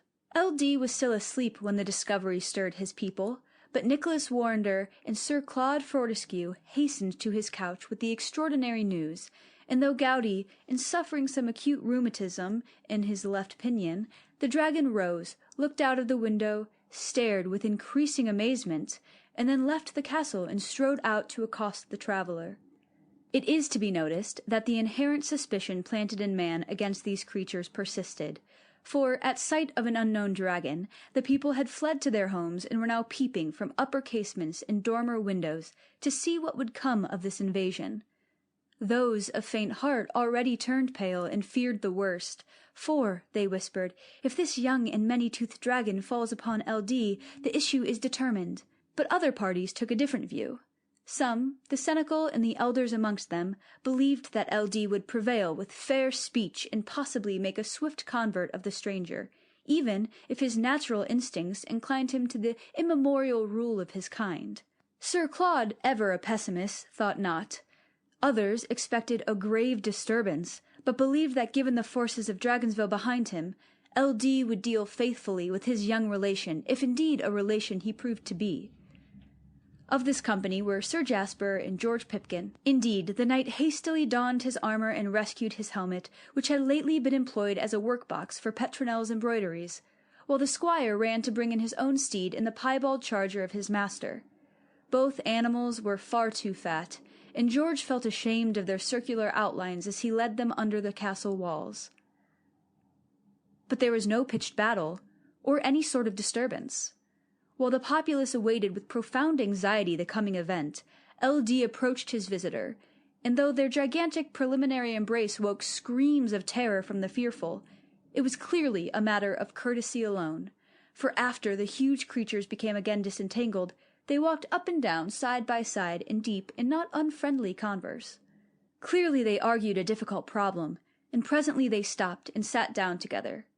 But after 2 hours of close conference, and when, in anticipation of a good understanding, great feasts of hay, cider, and sugared kidney beans had been prepared, the lesser dragon, with a gesture of impatience and anger, leapt to his feet, spat fire, spread his gorgeous wings, and soared into the sky.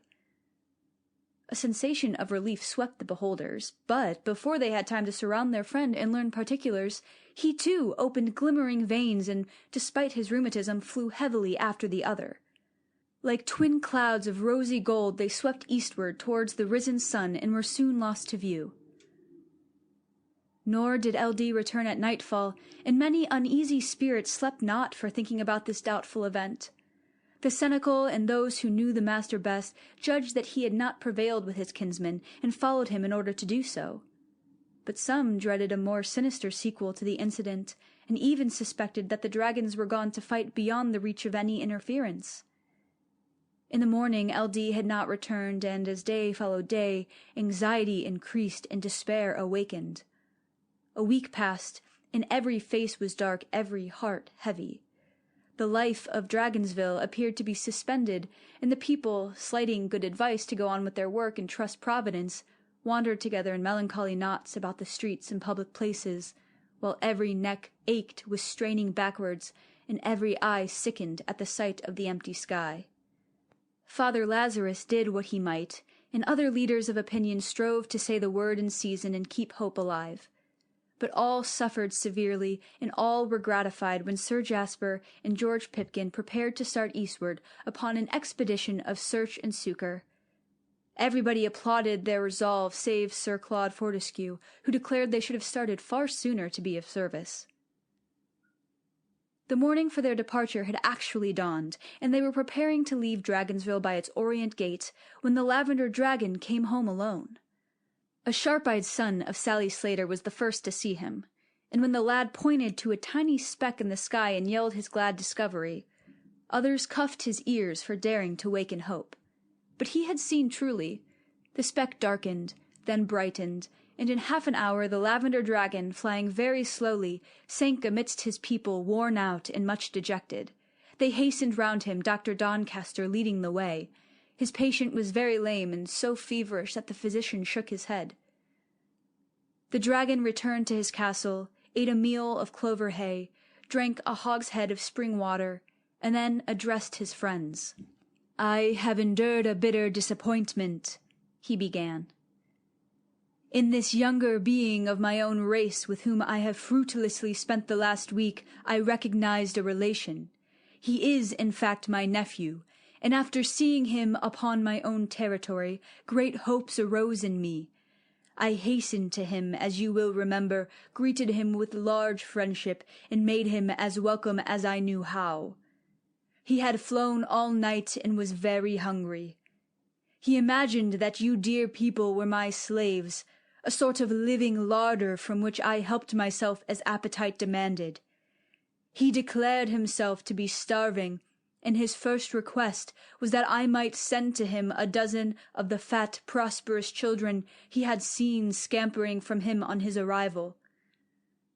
I invited him to join me at breakfast and spoke of the glories of vegetarian diet, whereupon he became abusive and said that he supposed his uncle to be a dragon, not a cow. I warned him that as he had come to Rome, he must do as Rome does and fall in with my customs until he had opportunity to study them and perceive their dignity and worth. But he was ravenous and revealed all the overbearing habits of our race. Hunger, indeed, strips both men and dragons bare. He saw no charm whatsoever in my attitude of mind. He heard my principles with growing indignation. Then, calling me impostor, renegade, and so forth, he blew fire from his gullet, opened his wings, and leapt from the ground in fury. But it is not my habit to yield at the first rebuff. He was a dragon of but 100 years, and swiftly through my mind there flashed many an instance, gleaned from the annals of humanity, wherein we have seen the young sinner turn from evil and become a radiant convert. I thought upon Themistocles, who was cast out and disowned by his own father for his debaucheries and vile manner of life, yet became the most noble of all Greeks and a portent in Europe and Asia. I reflected on Valerius Flaccus, who from luxury and evil rose to be created Flamen, and became as saintly a man as before time he was a rascal. I also remembered Polemo of Athens, saved from a life of scandal and a death of ignominy by the wisdom of Xenocrates, the philosopher, who charmed him to virtue and made of him a great and wise person. Did not Titus Vespasianus from a cruel scoundrel become the darling and exemplar of mankind? And to seek in the chronicles of Christianity, need we look farther than St. Augustine, the Manichee, who, after an incontinent and lamentable youth, ascended by the ministry of Ambrose to salvation and saintship? These and other examples fortified hope, and so, taking thought for this son of a brother long departed, I spread wing and followed him. But it was all to no purpose whatsoever. He is an inveterate dragon of the prime, with bloody ideas and convictions that I could neither change nor shake. I persisted, however, until, losing his little store of patience, he turned upon me, cried that he held me as a craven abomination, doubtless in the pay of some accursed human monarch, and warned me that if I dogged his footsteps another day, he would forget what youth owed to age, and turn and rend me. Indeed, he appeared doubtful whether it were not his duty to rid the world of a pestiferous and pusillanimous worm, his own expression as nearly as I can translate it, and he declared that but for our relationship he should have done so at the first, and not suffered my bleating for 5 minutes. Worn out in body and mind, I left the callous reactionary, and were it not that he is my nephew, I should instantly direct you, Sir Jasper, to set out in quest of him, and see whether your lance and spear cannot bring him in reach of reason. But I have decided to leave him with his reflections for the present. I may have done better than appeared. I live in faint hope that some of the good seed has taken root, and will presently induce the fellow to return among us with an altered mind. I will go willingly, declared the knight. It is to destroy just such a typical dragon as this that I set out upon my mission. Let us depart instantly, for my squire and I are equipped, and were now about to seek you yourself. But the weary monster would not sanction any immediate punitive expedition. "Suffer a little time to pass," he said. "And now pull down the blinds and leave me. My foot must be fomented with a decoction of scalding poppies, and I will drink some physic. Then, if the pain abates, I shall sleep for a couple of days and nights, and probably awake restored." As he foretold, the Lavender Dragon, once eased of his acute suffering, slumbered for 48 hours, and the reverberations from his nostrils rumbled like genial thunder in the ears of his thankful people during that period. At the end of this time he awoke refreshed, hungry, and better of his ailment. Whereupon he took a bath in the morning sunshine, ate prodigiously, and dismissed this unfortunate failure from his mind and conversation. He was now in excellent humour, and full of the approaching nuptials and the dwellings destined for the wedded pairs. End of Chapter 9. The Lavender Dragon by Eden Phillpotts. From Joy to Woe. On the day before the double wedding, the Lavender Dragon was in a didactic mood, and said many interesting things which won the applause of some among his listeners, but, as usual, made Sir Jasper, Sir Claude, Father Lazarus, and other good men sad. The monster spoke with his usual directness on the limitation of families.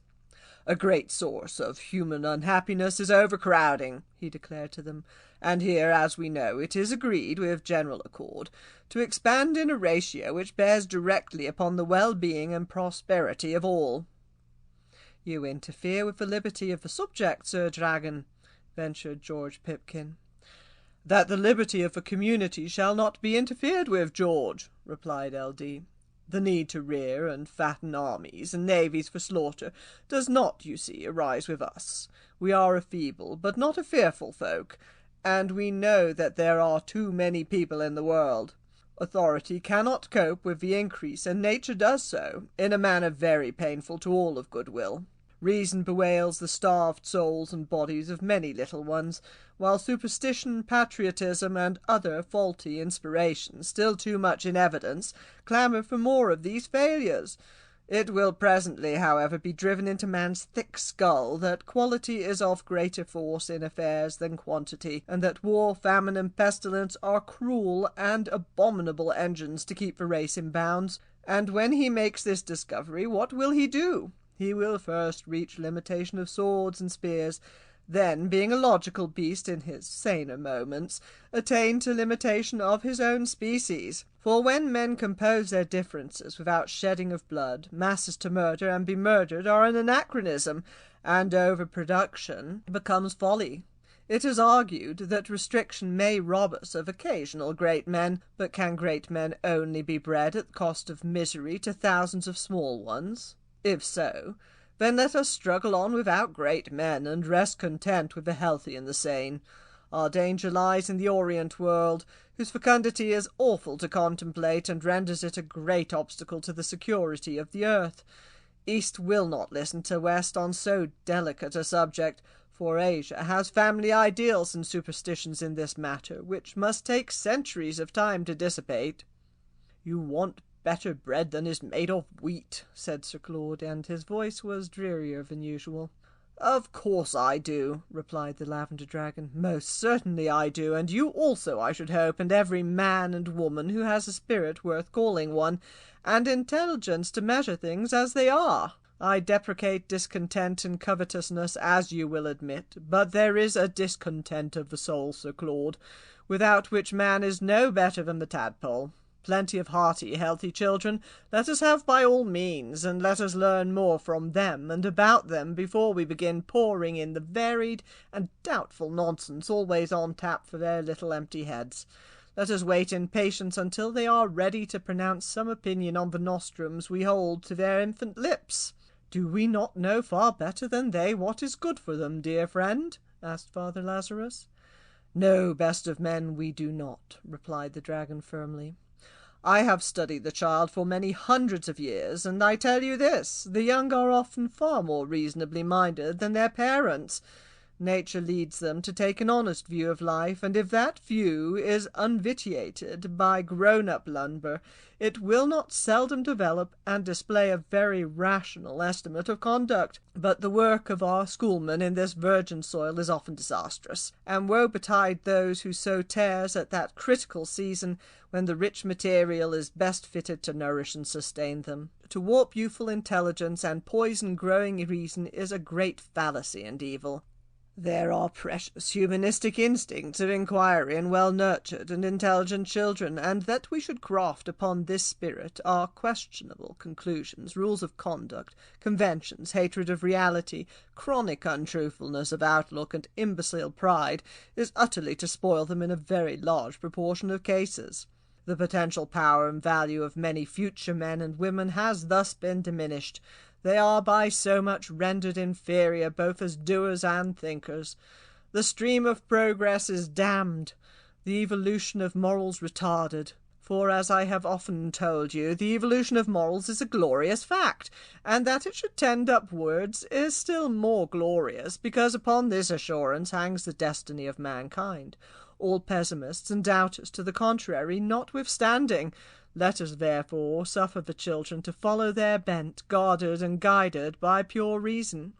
Let us not catch them too young and foul the wellsprings of their souls with 1,000 uncertain and preposterous theories. Why, for example, does good Father Lazarus always agitate to get the children? Because he firmly believes that their future happiness and usefulness depend upon his doing so. He is much mistaken.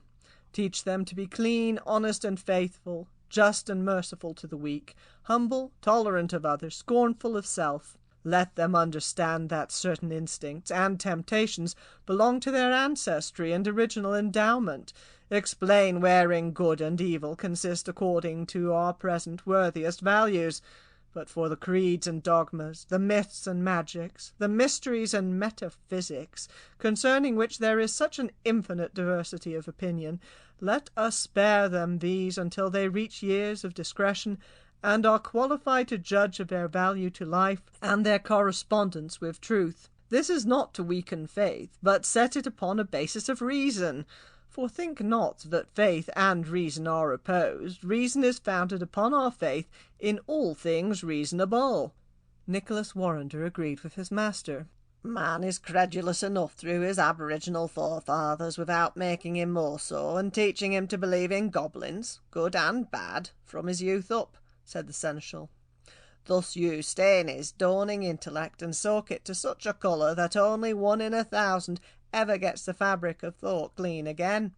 Remember that youth is the time of leisure, and when the young grow up, life and its immediate cares and occupations intervene, so that few have opportunity, let alone inclination, to go back and intelligently examine the opinions that have been implanted in them. They take these for granted henceforth, and bolt the doors of the mind upon inquiry. But what do you call them who decline to live behind bolted doors and seek for freedom instead? What name do you give to such as exercise liberty of thought and reject the learning thrust upon their infancy? Infidel is the title reserved for such persons. Yet unto what are they unfaithful? Not to honour, justice, mercy, self-denial, or charity, only to the goblins. Thus the mass of men who care not 2 pins for this subject, and whose sole concern is to prosper and preserve the approval of their neighbours, succeed in doing so, while such as honour their own gift of understanding and perceive these great and vital questions of religious faith, and a world beyond the grave demand the very quintessence of their reverent examination, are cast out, persecuted, horribly destroyed for their pains, when and where the Hierophants possess power to destroy them. And what is the melancholy result, my friends? Asked L.D. In the Golden Age, the idea that religion should come between man and wisdom entered no head. The philosophers instructed, and the sages questioned and argued without let and hindrance, for then it was understood that progress depended upon the spirit of inquiry. But now, alas, official and state-supported superstitions block this spirit at every turn. Prosperous error bars the way to afflicted truth, and he who approaches these profound subjects through any other road than that pointed out for him by his rulers, will soon find himself a trespasser on forbidden ground. All religions are a scaffolding, and our children's children will yet see the scaffolding pulled down, declared Nicholas Warrender. These opinions are yet in the tide of their career, but must presently remain with us only as the useless hair upon our bodies, and the telltale fragments of our anatomy which point to purposes now outworn. Consider, added the dragon, how many shapes man has given to his divinities. It was long before he exalted God to his own image. He ransacked the categories of nature, before he conceived those august forms of later and human pantheons beyond which he cannot go. The Egyptians worshipped Apis, the ox. At Arsinoe, the crocodile was deity. In the city of Hercules, the ichneumon. Others adored a cat, an ibis, a falcon. The people of Hispaniola kneel to invisible fairies, and pray to them under the name of Zemini. In the Isle of Java, the thing first met of a morning is the god for the day, no matter whether a reptile, beast, or fowl. Those of Manta have made an emerald the everlasting, and offer prayer and pilgrimage to it, bringing the inevitable gifts which the priesthood of that precious stone know how to charm from them. The Romans created a goddess of a city, and the people of Negapatum built their pagod, a massy monster drawn upon a chariot of many wheels, and overlaid with gold. The warlike Alani worship a naked sword, which is the only god they know who can answer their petitions, and in Ceylon, upon the peak of Adam, is kept the tooth of an ape, held by the Cingalese to be the holiest thing and the most potent in all Asia. With a more noble faith do the Assyrians confront us, for they worship the sun and the earth from which they received life. The dove was sacred among them. It is a symbol still held in holiest esteem among the Christians, as you know. At Ekron, the Lord of Flies enjoyed first place, and Beelzebub, the larder god, doubtless received many prayers to keep his myriads under control. Those of Peru adored the corpses of their emperors, and the ancestor worship persists among certain Oriental people unto this day. 1,000 other manifestations of divinity are in the knowledge of the learned before we come to the solitary God of the Jew, a being nobly exalted and purified, but even as the Allah of Mahomet, one still all too human in his essence and behaviour. These deities occupied my profound attention, and I made this discovery concerning the different interpretations put upon them, that not absolutism or idealism, nor immanentism or pragmatism, or any other ism or schism whatsoever, will lead mankind's few and uncertain footsteps through his short life to happiness or security. To suppose, as these people do, that their gods possess the potency, impatience, and selfishness of Oriental panjandrums is vain, and whether such eternal beings are transcendent or immanent, universal or particular, matters nothing at all. What does matter is that they are not gentlemen, and to how parlous a state must that divinity be reduced who can learn manners, discipline, and conduct from the like of us? The gods who behave worse than their creatures, and make it needful that their chosen ministers should forever apologize and explain their unsocial conduct, are not gods, for right must be right, and wrong must be wrong, whether committed by a deity or a dragon. And if it be admitted that these supreme beings know how to choose, direct, and control with utmost wisdom and purest virtue, what shall be thought while they themselves in their almighty power daily perpetrate or sanction abominations for which the world would execrate any child of man? Then you, my own dear Christians, have discovered a triune God, 3 in 1 and 1 in 3, and who shall presume to question your convictions if you abide in them peacefully, without hating and murdering other people who cannot see eye to eye with you? Truth asks for nothing but open and honourable warfare against falsehood. Given a fair field, she cannot be defeated. The story will reach its conclusion, however, because, when there is a means of return to independence, freedom with security, and consequent renewed progress, mankind must be swift to take that way. We shall presently see philosophers, each with his personal god. They will write books about their deities, and every one will seek to show how his own concept of the eternal transcends all others.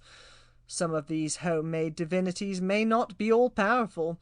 Some will even depend upon their creatures to strengthen their knees and help their difficult task. They are much to the good, these personal gods, conceived by clever and earnest people, even though no two of them will ever have more than a family resemblance. Time does not stand still, and evolution continues to do her perfect work. But the Christians had all stolen away, led by Sir Claude and Father Lazarus. The dragon found only his seneschal still left to listen, and he was not listening. The old man had gone to sleep. A glorious autumn day dawned for the weddings, and Dragonsville made holiday. Only those whose duty it was to milk the cows and feed the cattle put a hand to work, and though it was impossible for L.D. to go to church, the building not being constructed to admit him, he sat just outside with his huge head on the earth, where he might listen to the marriage service and the admirable address delivered to the wedded couples by Father Lazarus. In this exordium the good priest took occasion to traverse sharply and caustically many of the Lavender Dragon's own most cherished sentiments, but the monster felt no unkindly emotion before such an attack. He loved Father Lazarus, and never quarrelled with the least person who declined to share his own ideas. Any sort of persecution caused him violent uneasiness, for he held that nothing excused loss of temper and cruelty, fanaticism and intolerance. L.D. fell into error at the banquet which followed the nuptials, and, despite his doctor's entreaties, drank far too much cider and ate too many sugar kidney beans. After all was consumed, the dragon went into his treasure house and produced wedding gifts, and also presents for everybody, to the least infant on his mother's lap. "I cannot give the little ones anything they value," exclaimed L.D. to Sir Jasper, "for the idea of property vanishes in a generation or two, when once human nature begins to share the ethical purity of the ant. It is better to want than to have. It is better still not to want. They do not want. But you see, everybody takes my gifts for my sake, and you must do the same. These jewels are of priceless value according to the world's opinion, but of none whatever in Dragonsville. Even for beauty, a necklace of bluebells beats them hollow." The happy couples departed for their honeymoons in a distant part of a kingdom half a day's ride from town. There, in a notable spot known as the Valley of Ferns, stood 2 bungalows sacred to the newly wed, and in this sequestered and attractive region the Lady Pomeroy and Mrs. George Pipkin wandered very happily with their husbands. Then they returned to hear sad news, which, at L.D.'s orders, had been kept from their ears until they did so. The Lavender Dragon had fallen dangerously ill with an attack of gout, which involved not only his 4 gigantic paws, but threatened his vitals also. A gloom as of eclipse sat upon the faces of the people. All merry-making had ceased. Even the children only played the quietest games, and could put little heart into their pleasure. End of chapter 10.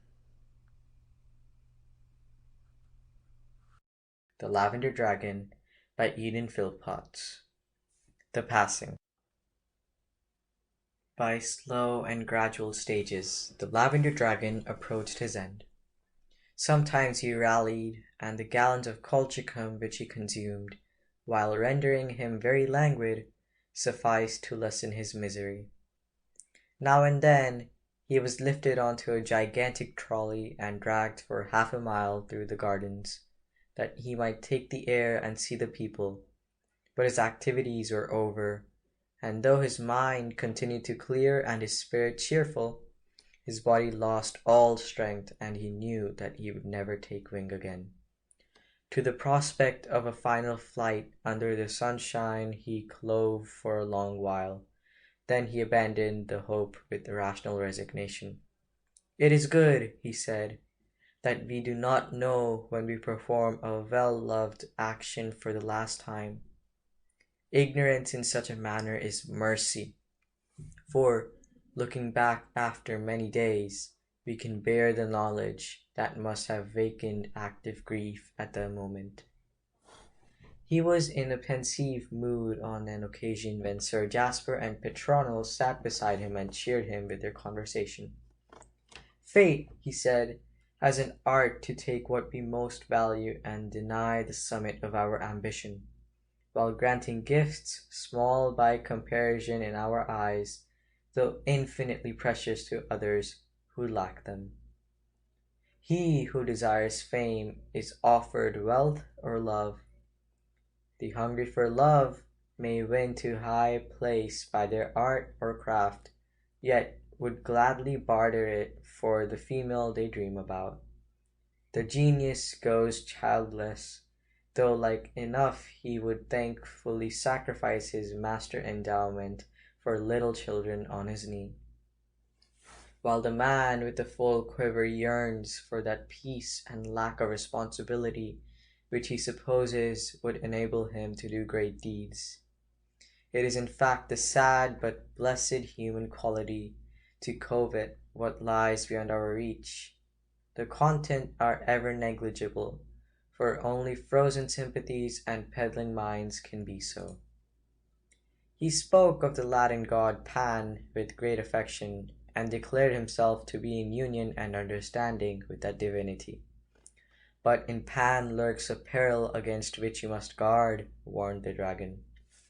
There is a panic terror, a fear and dread of him, that may awake at any moment to ruin life. And there is a panic trust, equally destructive, that blind, cowardly repose in his shadow, which tends to rob us of self-command and self-expression. Both these extremes stultify existence, and other gods than Pan are also responsible for them. Sometimes the fading monster was in a cheerful humor and delighted to tell stories. Indeed, he never tired of doing so until the end, and children were admitted to him, 50 at a time, to listen while he related the fables and historic tales they loved. On one such occasion, the little sons of Sally Pipkin replied when he asked what he should tell the young people assembled, and begged for the narrative of the jeweler. "I too like that story," answered the dragon, "and am well pleased to rehearse it once again. A certain jeweler in the time of Gallienus displayed a soup tureen of exquisite workmanship, which he declared was wrought of a single ruby. And the empress, doting on the treasure, prevailed with the emperor Gallienus to purchase it for her. To please his lass was the Caesar's first delight at all times, so he paid a mighty price for the soup tureen, and the jeweler, who had long desired a snug villa on the Sabine hills, now retired from business and prepared to spend the remainder of his life among the wines and olives in luxury and ease. But there came a man from the East of great wisdom in all jewels and precious things, and having heard concerning this wonder, he went to court and prayed that it might be permitted him to gladden his eyes with a ruby soup tureen, a jewel beyond even his experience. Aware of the Oriental's flame, he was welcomed by Gallienus and permitted to see the magnificent collections of the royal palace. And then, after he had beheld and admired 1,000 works of art and nature, the crowning glory was placed in his hands, and he examined the soup tureen carved of a single ruby. But no word of praise rewarded this masterpiece. Instead, the wise man frowned, sighed heavily, and making obeisance to the empress, addressed her with Eastern politeness and wrapped his harsh news in flowery words. He declared that from the first he had suspected fraud, because a ruby of size to make a soup tureen was a clean contrary to nature.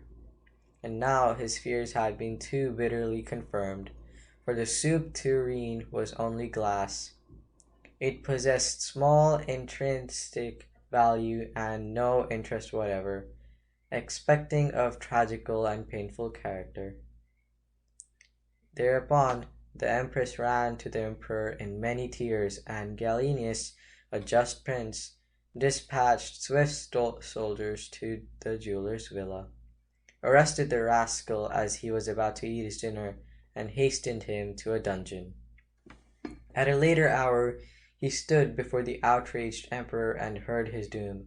"What," inquired Gallienus, should be done to him who robs his monarch and fools the queen? The least, I think, would be that he should be a Roman holiday.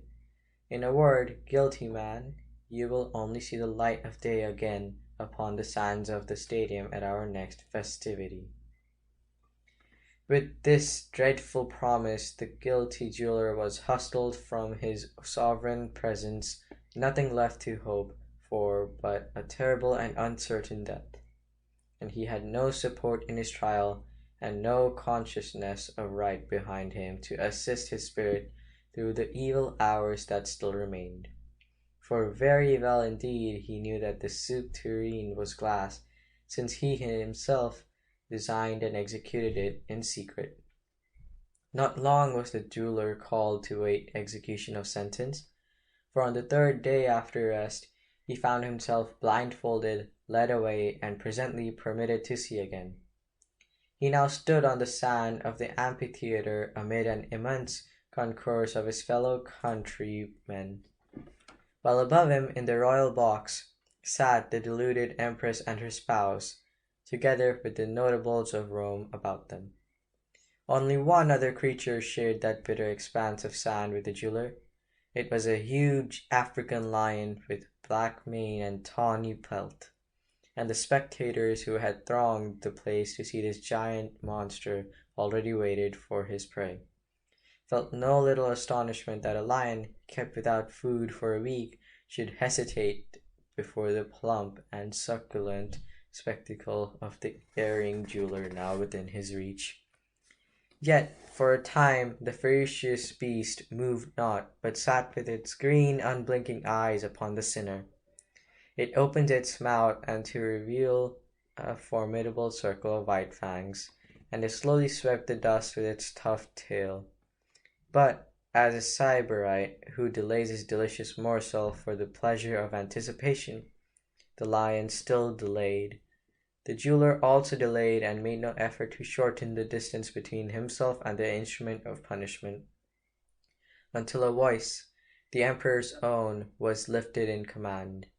He ordered the victim to save the lion further trouble and the company longer delay, whereupon the doomed man, himself weary of such horrid suspense, crept a stout solitary figure in a blue toga to the denizen of the desert.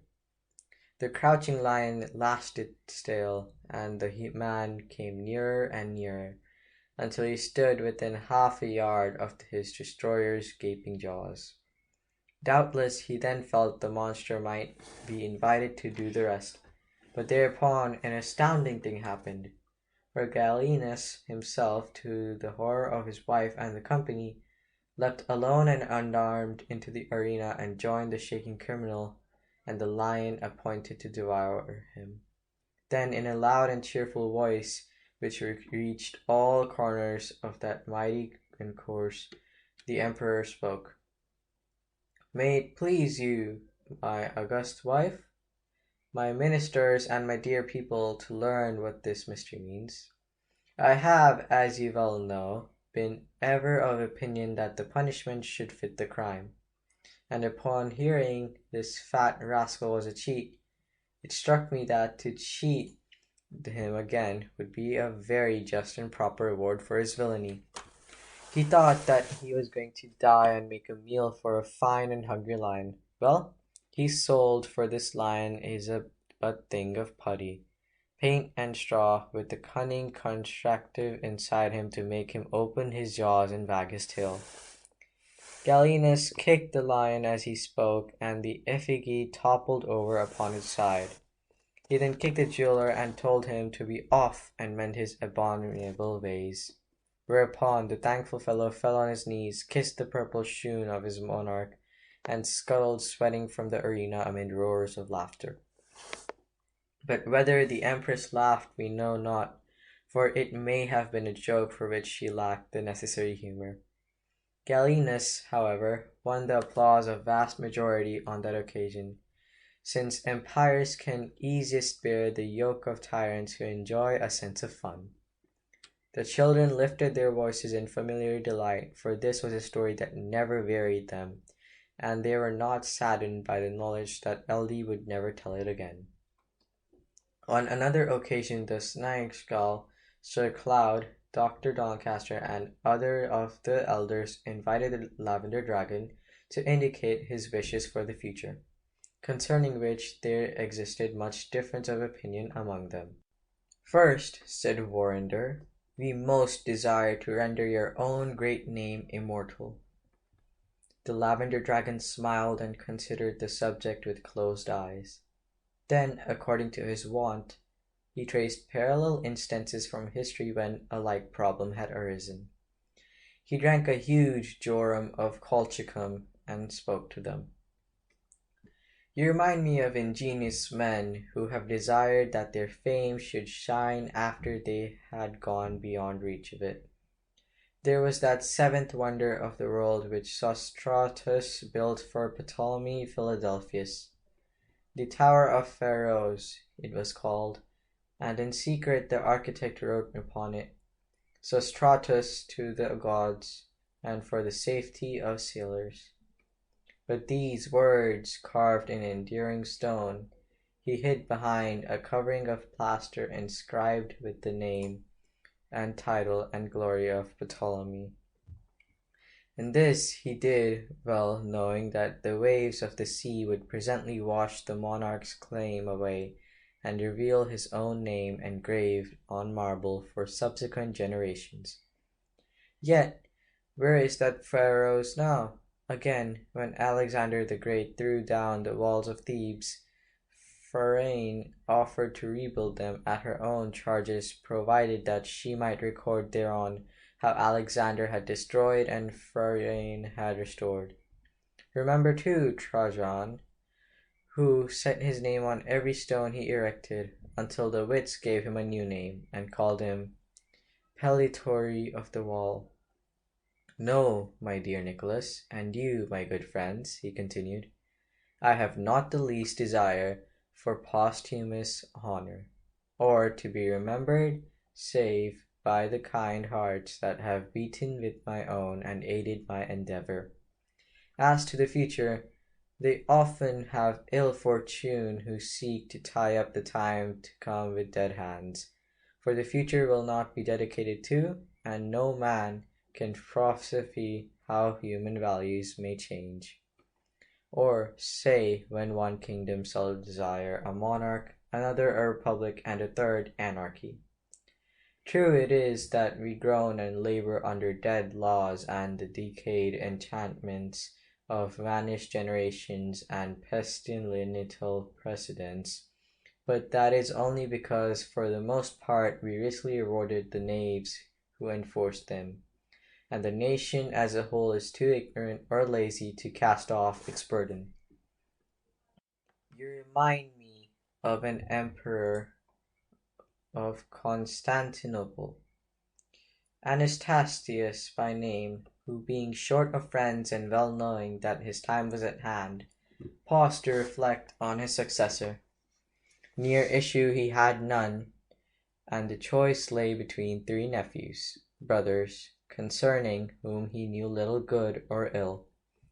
In his esteem they were equal, and since reason could not decide between them, he trusted to chance, for he caused 3 beds to be set in a sleeping chamber, and hid the empire's crown in the tester of one. Then, sending for the boys, he entertained them, and, when night was come, bade them to go sleep and choose which bed they would. With morn, the emperor himself entered the apartment of the brothers, to learn which had reposed beneath the crown, and what did he discover? The eldest boy slumbered in a bed innocent of the diadem, and to the second, whose sleep also was not frowned upon by the awful symbol, had crept his smallest brother for company. The regal couch lay unattended. A good tell, said the seneschal, but no answer, Eldie. When I chanced upon my own nephew not so long ago, confessed the dragon, I own a passing inspiration flashed to my brain, and led me to wonder if, by a good hap, he might be disposed to carry on our labors and consent to make my place and uphold my tradition. But as you know, any hope in that direction swiftly vanished. Nor will I even emulate Julian the Emperor and leave the helm to him, for your living judgments may approve. It pleases me better to think that Dragonsville shall be thrown open to the world, and that our modest enterprise may be seen and considered for what it is worth by all men of goodwill. Let the young go forth and carry with them our principles, and let the middle-aged and old, if they so will, remain here and illustrate them. Let it be shown how that happiness is only real which has been procured by a man for his fellow man. Let a community be discovered that is actuated by this rule of conduct. Invite the people to survey Dragonsville, since herein lies our proof, and ask the mighty and the wise and those inspired with love for their kind to determine whether or no our theories admit of application on a more generous scale. Perhaps not. It may be that only such a primitive folk as ourselves, satisfied with little and no longer stung by lust of obsession, could pursue the ingenious manner of life. But much might be done, and I die firmly persuaded that if we could but strike at the root of man's selfishness, his superstition and egregious desire to prosper at the expense of everybody else, then substantial progress would be merely a question of time. I have lived to see that two bitterest enemies of man, and their names are greed and creed, while the handmaid of their happiness, the Cinderella that toils for them with little thanks and still waits patiently to become their queen, is reason. And sooner or later she will assuredly reign over a united earth, since without reason unity is impossible. Within a few weeks of his speech, and after another winter's frost was melted out the ground, the dragon directed that his grave should be begun. It will take a long time, he said, and I should like to see it finished.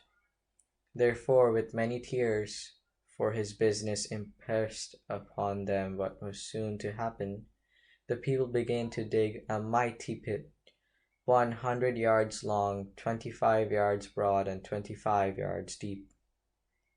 It yawned beside the grove of budding hawthorns which covered the tumulus of his wife, and L.D. lived to see the scented glory of the May before he passed. There was an incident at the early digging, and, for the first and only time, Dicky Golop, the jester, made the Lavender Dragon laugh. For, while the monster inspected his grave, as yet but 5 feet deep, Dicky failed to see where he was stepping and fell in backwards. Thus, at last, he reached to his ambition, though in a left-handed sort of manner, and genuinely entertained his master. After the completion of this work, the Lavender Dragon failed rapidly, and there came a day in June when, with the dawn, he died. About him were assembled the Seneschal and other old men and women, Father Lazarus, Sir Jasper and Petronel, Sir Claude and Dr. Doncaster, who ministered to the expiring monster. The Lavender Dragon's last words were not forgotten by those who heard them. "Fetch the trolley while I have strength to crawl upon it," he said. "It will save you much trouble afterwards." They obeyed, and with an expiring effort, Eldry stretched his bulk upon the vehicle and lost consciousness. His heart heaved behind the mighty ribs a little longer, then the beat grew slow and stopped. The blinds of his lids rolled down slowly after the fading opals of his eyes, and he was quite dead. End of chapter number 11.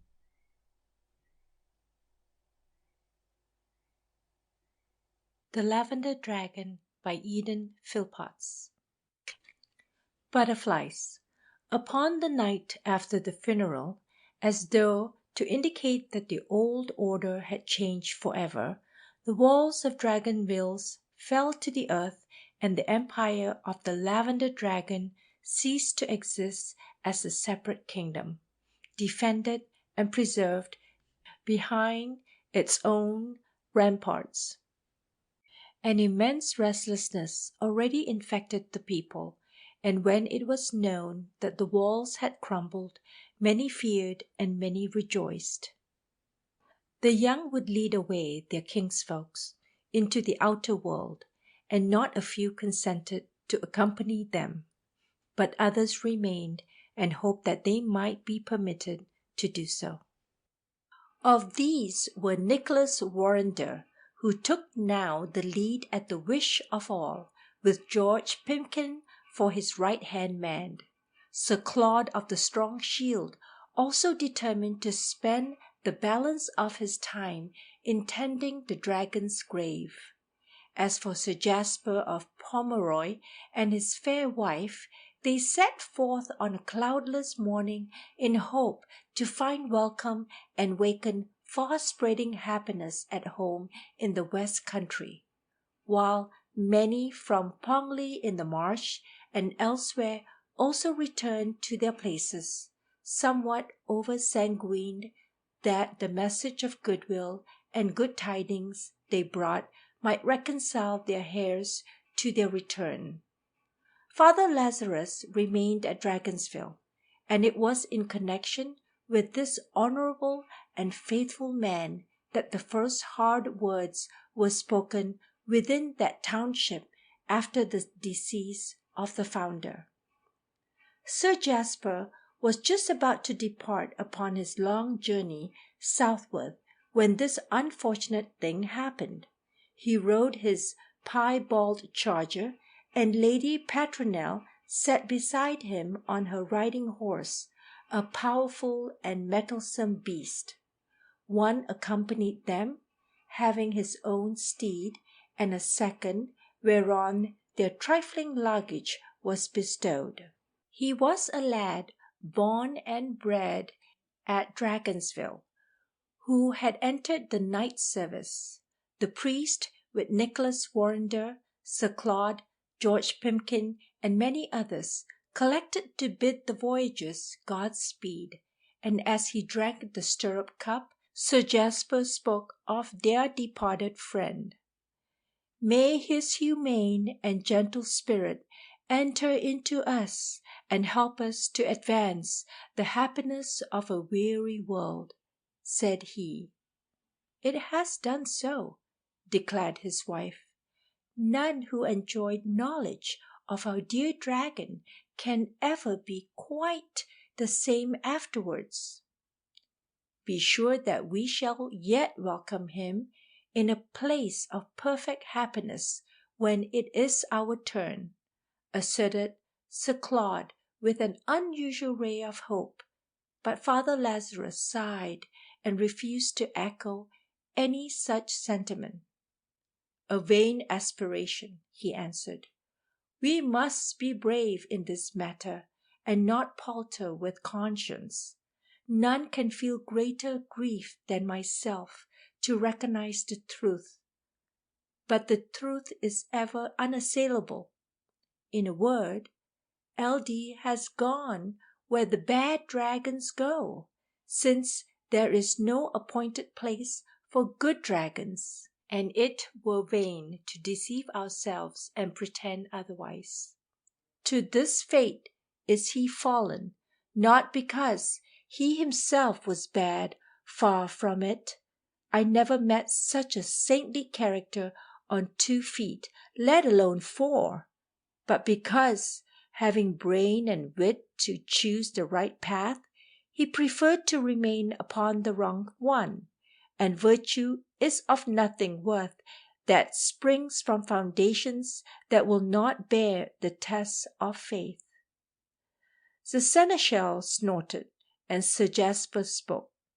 Haply he will be pitied and pardoned in credit of his good works, ventured the knight. Alas, we have the highest authority for refusing to believe any such thing. replied Father Lazarus sadly.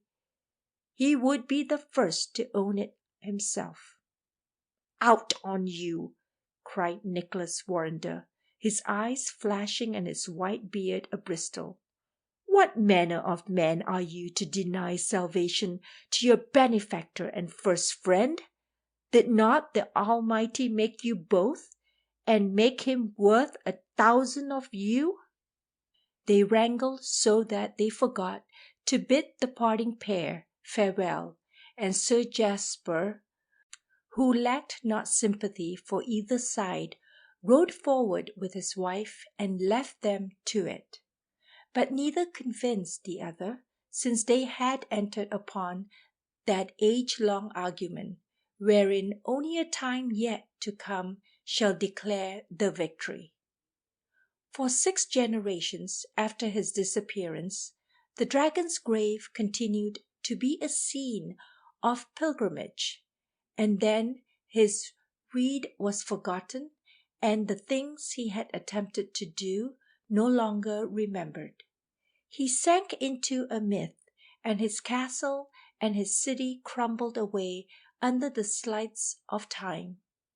The owl hooted in his dining hall, the bat hung aloft in his sleeping chamber, and presently the ivy, with steadfast might, dragged all down until not one stone remained upon another.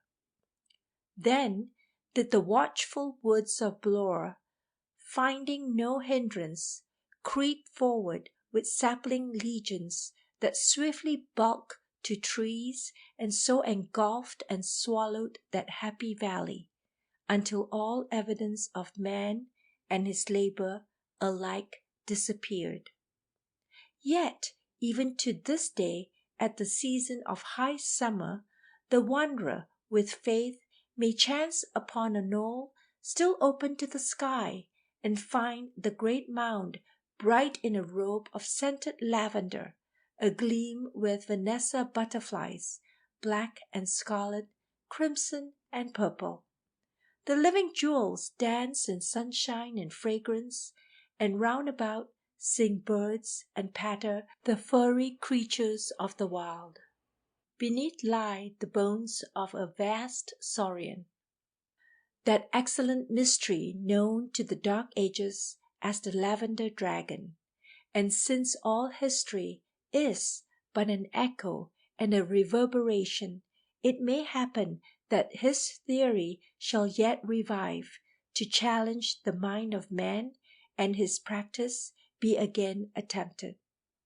We have made a measure of progress since the days of Dragonsville, and the fact that we are so widely, keenly alive to the need for yet swifter advance is the most hopeful thing about us. There speaks the evolution of our moral nature, wakening from long dalliance. There moves the spirit of goodwill, struck into a cruel coma by the torment of recent years.